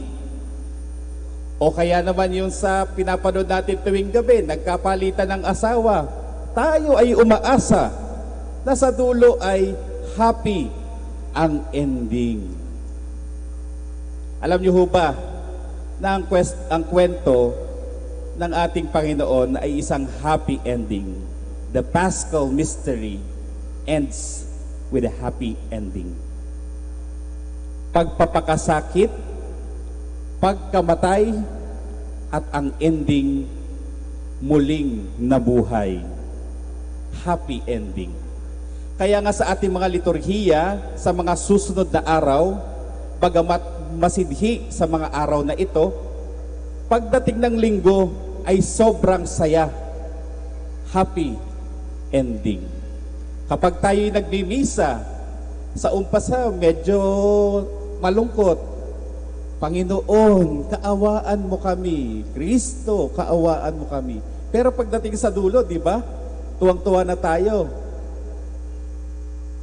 Sapagkat happy ang ending. Ako po tuwang-tuwa sapagkat dito po sa Pilipinas, napakasaya ng selebrasyon ng Holy Week. Ako po'y galing pa po ng Maynila. And while I was traveling this morning, nakita ko po ang iba't ibang mukha ng pananampalataya at mga gawain ng mga tao tuwing Holy Week. Kanina nga ho, pagdaan namin ng Quiapo, na-traffic kami sapagkat natutulog na ho yung mga tao sa kalsada upang hintayin ang prosesyon sa umaga. Dito sa Manawag, masikip tayo ngayon sapagkat nais nating pumunta sa mga simbahan. At yan ay kinatutuwa ko. At dahil sa tingin ko po marami po mga millennials dito ngayon, mga kabataan, at dahil Year of the Youth, gusto kong i-share yung aking experiences tuwing sasapit ng Holy Week. Ako po ay mula sa pamilyang sa tingin ko po ay masasabi kong konserbatibo pagdating sa Holy Week practices. Maraming bawal. Kung makaka-relate po kayo sa mga sasabihin ko, ngumiti na lang po kayo. Bawal tumawa ng malakas. Ha ha ha. Bawal yan. Bawal kumain ng masasarap. Bawal manood ng TV. Pero hindi bawal mag-cellphone. Alam niyo kung bakit? Wala pa namang cellphone noong araw.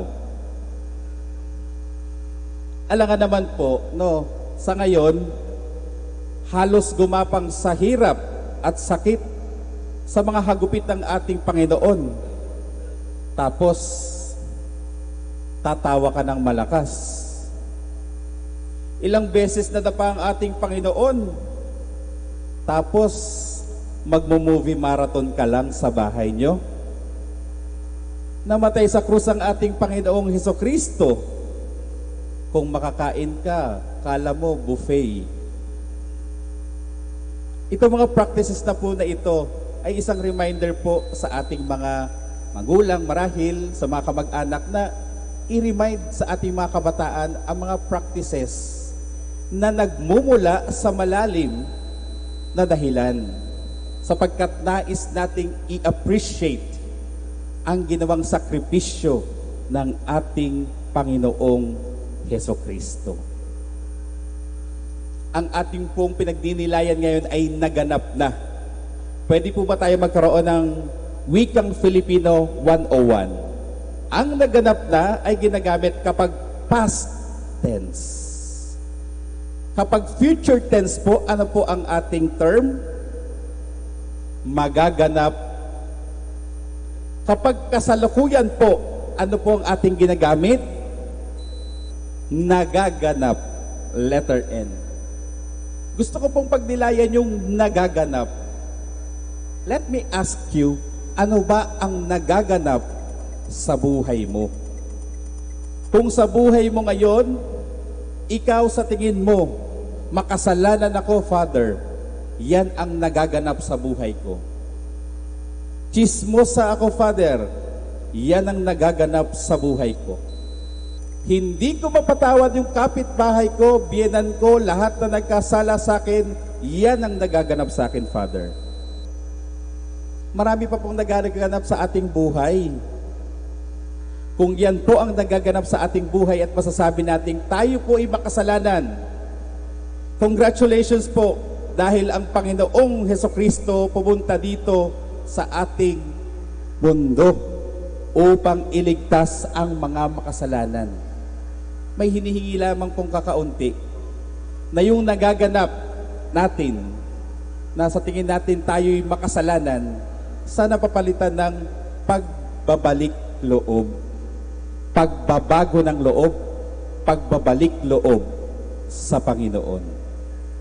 Sana po kapag nagsabi tayo ng naganap na, tapos na, it is finished.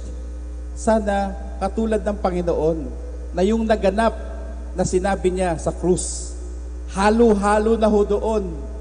Ando na yung hirap, ando na yung sakit, ando na yung pagod, subalit nandoon ang napakalaking pagmamahal ng ating Panginoong Hesukristo. Sana po kapag tayo nagsabi ng naganap na, yun din po ang pumaloob sa ating mga wika, na ako po, Panginoon, nagmahal nung ako ay nabubuhay sa mundo. Araw-araw natin aalalahanin na sa dulo, tatanungin tayo ng Panginoon, ginanap mo ba ang utos ko? Nagmahal ka ba? Sana makasagot tayo ng naganap na. Sana hindi natin sabihin yung mga bagay na ayaw marinig ng Panginoon. Ano bang nangyari sa buhay mo? Hindi naganap ng sinabi, nasaktan ko na ang kapwa ko. Nasira ko na ang mga relasyon.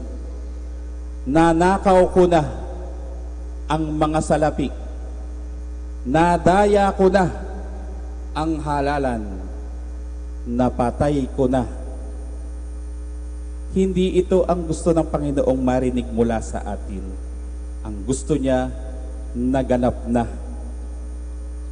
Punong-punong pagmamahal na naganap na. Kung gusto talaga natin maging happy ang ending ng buhay natin, tularan natin si Kristo.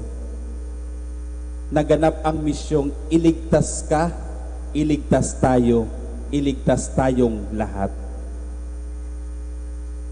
Malungkot man ang ating Biyernes Santo, my dear brothers and sisters, subalit ito ang dahilan kung bakit ang linggo ng pagkabuhay ay napakasaya. Dalangin ko, sana lahat tayo happy ang ending.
Ang ikapitong wika.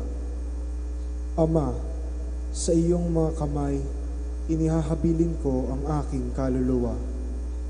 Magsiluhod po ang lahat. Ama, kung meron lang sana kaming lakas ng loob, gaya ng iyong anak, na ihabilin sa iyo ang lahat. Kung magagawa lang sana namin na ikaw talaga ang aming sundin at hindi ang aming sarili. Kung magagawa sana namin na ikaw ang tanghali namin bilang hari ng aming buhay, upang hindi na kami maghanap ng iba pa at maging bilanggo ng aming takot at pag-aalinlangan. Kami ngayoy nakakulong sa bilangguan na kami na rin ang may gawa. Naghahanap kami ng kalayaan Subalit, parang wala kaming lakas ng loob na lumaya. Natatakot kami sa dahilang hindi namin alam kung ano. Ang alam namin ay kami makasalanan. Ang alam namin ay kami naghahanap. Ang alam namin ay meron kaming kailangan. Ama, lingapin mo kami at tingnan ang aming kalagayan. Huwag mong hayaang mapunta sa wala ang buhay mong pinagkaloob para sa amin. Huwag mong hayaang ang lahat ng ito'y mawala ng kabuluhan. Tulungan mo kaming ihabilin ang lahat sa iyong mga kamay. At sa iyong mga kamay, tulungan mong nawang kami magtagumpay. Magsiupo po ang lahat. Atin pong pakinggan ang pagninilay ni Reverend Arden Cerces Dacuma ng Order of Preachers. Magandang hapon po sa inyong lahat. Kumusta na po kayo? Alam niyo po, may kwento ako. Sa isang malayong kaharian po, may isang magandang prinsesa. Kaso may problema po yung prinsesa. Lahat ng mahawakan niyang bagay natutunaw, nagbi-melt na parang yelo. Kaya nga po, nangamba yung amang hari na baka hindi makahanap ng prinsipeng mapapangasawa yung prinsesa. Kaya sinabi niya sa buong kaharian, kung sino man ang makapagririgalo o makapagbibigay ng isang bagay na hindi matutunaw sa kamay ng aking prinsesa, ay mapapasa kanya ang buong kaharian at mapapangasawa ang aking anak. Ngayon po may 3 kalalakihan na nangahas at nag-volunteer sa challenge ng hari. Isang Amerikano, isang Japanese, at syempre po isang Pinoy. Pero may warning po yung hari doon sa 3 volunteers. Kapag daw po natunaw yung regalo sa kamay ng prinsesa, kakainin sila o ipapakain sila sa buwaya. Nauna po yung Amerikano. Nagbigay siya ng titanium na bakal. Titanium. Ang tigas na po nun, no? Titanium. Pero nung mahawakan po ng prinsesa yung titanium, natunaw agad yung bakal. Sinakmal agad ng buwaya yung Amerikano. Tapos po sumunod yung Japanese. Nagregalo po ng malaking diamond sa prinsesa. Diamond po, ang tigas na nun. Pero pagkahawak pa lang ng prinsesa dun sa diamante, natunaw na agad na parang yelo. Sinakmal po agad ng buwaya yung Japanese. At syempre po, nahuli yung Pinoy. Confident po na ibinigay ng Pinoy yung regalo niya sa prinsesa. At laking gulat ng hari at ng buong kaharian nang hindi na-melt o nag-melt o natunaw yung regalo ng Pinoy sa prinsesa. And the Pinoy and the princess lived happily ever after. Alam niyo po ba kung ano yung regalo ng Pinoy sa prinsesa? Pwede po ba niyo akong tanungin na ano? Chocolate po. Chocolate na M&M's. Kasi nga po, it melts in your mouth but not in your hands. My brothers and sisters, we are now reflecting on the 7th and final words of Jesus before He died on the cross. Ama, sa iyong mga kamay, inihahabilin ko ang aking kaluluwa. Alam niyo po, ang salitang ito ng ating Panginoon ay isang panalangin ng taong malapit ng malagutan ng hininga. It is a dying prayer of Jesus. Kasi po ang panalangin ito ang naguhudyat na ang kalooban ng Diyos Ama ang nangibabaw sa buhay ni Jesus. Kung naaalala niyo po yung popular Bible passage from the Gospel of John, chapter 3, verse 16, For God so loved the world that He gave His only begotten Son, that whoever believes in Him shall not perish, but have eternal life. Ito po yung gospel passage na connected sa 7th and final word of Jesus. Si Jesus ay nagkatawang tao, namuhay kasama natin at namatay para sa atin. Alam niyo po, yung pinakahuling mga salita ng ating Panginoon ay mga salita ng tiwala at pag-asa. Tiwala at pag-asa. Pwede niyo po bang ulitin yun para sa akin? Tiwala at pag-asa. Sa Ingles po, trust and hope. Kasi po alam ni Jesus ng kanyang misyon ay natapos at natupad na. Kaya nga po ang kanyang huling panalangin sa lupa ay isang panalangin na puno ng tiwala at pag-asa na ang mga nasusulat, ang mga pinangako simula pa nung lumang tipan, ang mga pangako nung nabubuhay pa siya ay ganap nang matutupad at magaganap. Pero ano nga po bang kahalagahan o anong meaning ng tiwala at pag-asa na ipinakita ni Jesus sa ating pang-araw-araw na buhay? Una po, tiwala.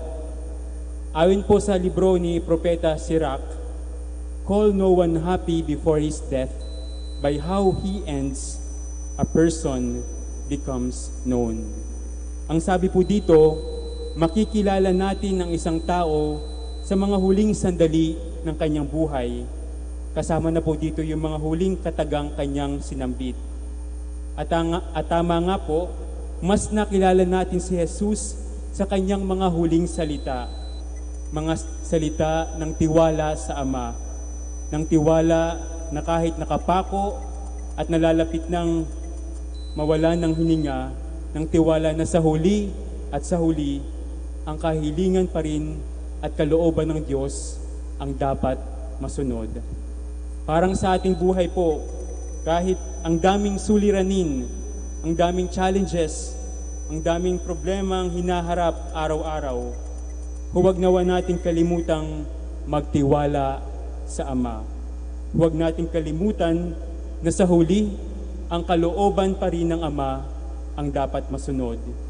Into your hands, Lord, I commend my spirit. Into your hands, Lord, I commend my life, my all. Parang yung nakilala ko po kahapon dyan sa kapitbahay natin, sa kabilang bakod. Nasunog po yung tindahan niya kamakailan lang. Halos walang natira sa kanyang mga paninda. Pero sabi niya po sa akin, "Reverend, tiwala lang kay Lord. Hindi niya kami pababayaan." At totoo nga po, pagkalipas ng ilang buwan, nakabagon muli ang kanyang tindahan, dala ng kanyang pagsusumikap at lalong-lalo na dala ng kanyang pagtitiwala sa ating Ama. Tiwala. Pangalawa po, pag-asa. Kung nagtiwala si Jesus sa mga huling sandali ng kanyang buhay, siya rin ay umasa. Madalas po natin naririnig yung salitang pag-asa, hindi po yung paasa. Naalala ko po tuloy yung isang kanta ng Ben and Ben. Sabi po sa lyrics ng kanta, minsan siya'y para sa iyo, minsan siya'y paasa. Tatakbo, papalayo, kakalimutan ang lahat.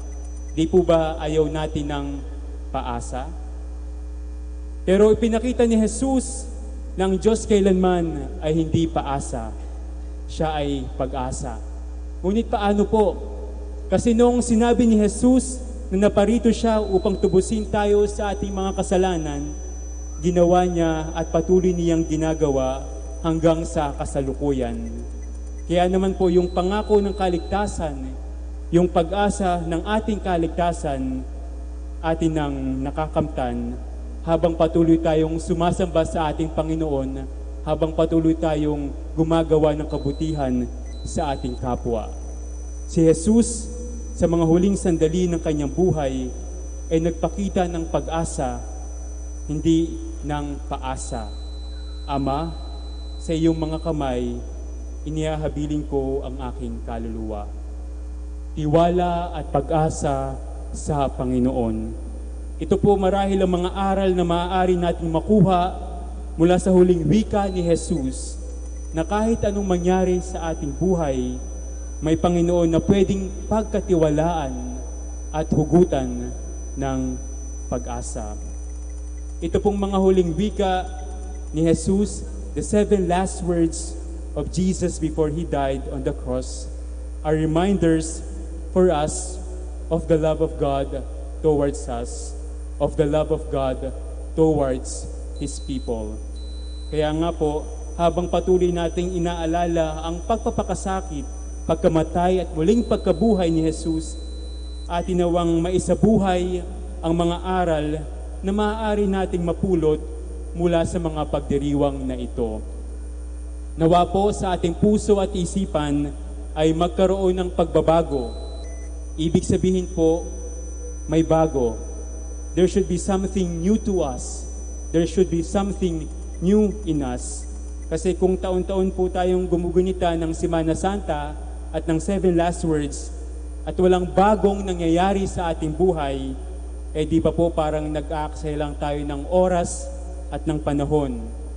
Kaya nga po dapat may bago. Dapat may bago. Kasi po kapag may bago, may pagbabago. At sana taon-taon o kaya sa araw-araw nating pagsunod sa daan ni Kristo, may bago sana sa atin. May pagbabago sa atin. Kaya nga po, pakisabi po sa mga katabi, kapatid, Biyernes Santo na, magbago ka na. Amen.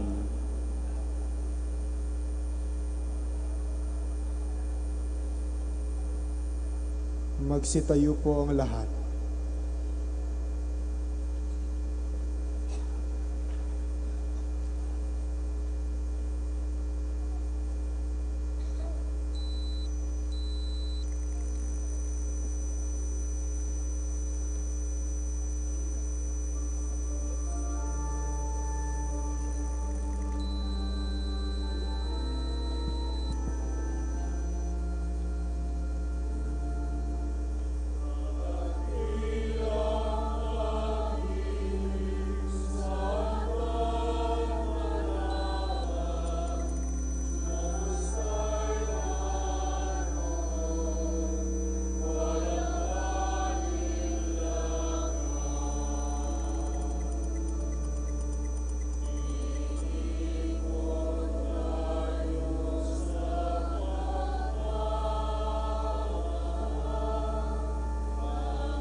Magsiupo po ang lahat.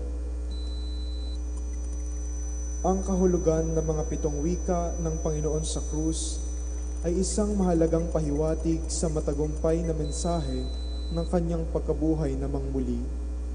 Ang huling 7 wika ay pintuan sa malawak na biyaya at pagmamahal ng Diyos na hantong sa kapatawaran ng kasalanan at higit sa lahat sa buhay na walang hanggan. Maraming salamat po sa inyong lahat na nakiisa sa pagninilay sa 7 huling wika ng Panginoon. Naway lagi nating isabuhay ang pagpapakasakit ng ating Panginoon at manatiling nagninilay sa kanyang napipintong pagkabuhay namang muli. Kasihan nawa tayo ng Panginoon sa ating paglalakbay sa buhay na ito, kasama ni Maria na ating ina. At ngayon po ay pagdiriwang po natin ang pagpapakasakit ng ating Panginoon. Susundan po ito ng prosesyon ng Santo Entierro. Maraming salamat po.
Magandang hapon po sa inyong lahat.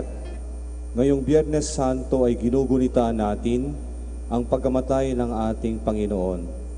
Ito ay isang pagdiriwang ng ating kaligtasan. Bumati sa ating paningin ang simbahang walang gayak at ang altar na walang gamit. Pansamantalang ipagpapaliban ang pag-aalay upang bigyang diin ang ganap na pag-aalay ni Hesukristo sa krus. Ang pagdiriwang natin ngayong hapon ay may tatlong bahagi. Una, ang liturhiya ng salita. Ikalawa, ang pagbibigay galang sa krus. At ang ikatlo, ang banal na Eukaristiya. Ang ating pagninilay ay hindi dapat magtapos sa kalungkutan, kundi sa kagalakan at pasasalamat dahil sa kaligtasang natamo ni Jesucristo para sa sangkatauhan. Please stand.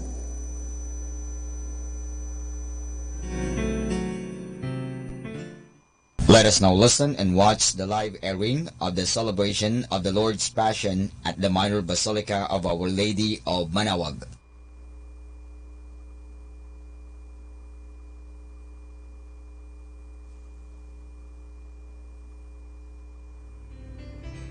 Let us all kneel in silent prayer.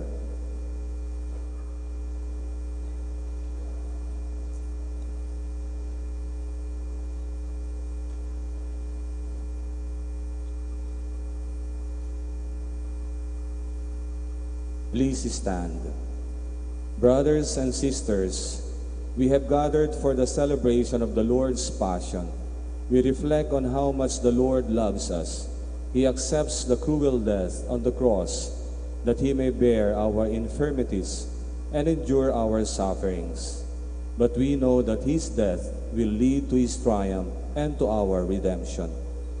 Jesus invites us to carry our cross daily and follow Him. Let us share our burdens in faith and obedience so that we may complete His suffering for the sake of His body, the Church. Remember your mercies, O Lord, and with your eternal protection, sanctify your servants, for whom Christ, your Son, by the shedding of His blood, established the Paschal mystery, who lives and reigns forever and ever. Amen. Please be seated. Isaiah's mysterious suffering servant prefigures our Lord Jesus, who bears our infirmities and is crushed for our sins. But by His chastisement we are healed. A reading from the book of the prophet Isaiah. See, my servant shall prosper. He shall be raised high and greatly exalted. Even as many were amazed at him, so marred was his look beyond human resemblance, and his appearance beyond that of the sons of man. So shall he startle many nations. Because of him, kings shall stand speechless, for those who have not been told shall see. Those who have not heard shall ponder it. Who would believe what we have heard? To whom has the arm of the Lord been revealed? He grew up like a sapling before him, like a shoot from the parched earth. There was in him no stately bearing to make us look at him, nor appearance that would attract us to him. He was spurned and avoided by people, a man of suffering, accustomed to infirmity, one of those from whom people hide their faces, spurned, and we held him in no esteem.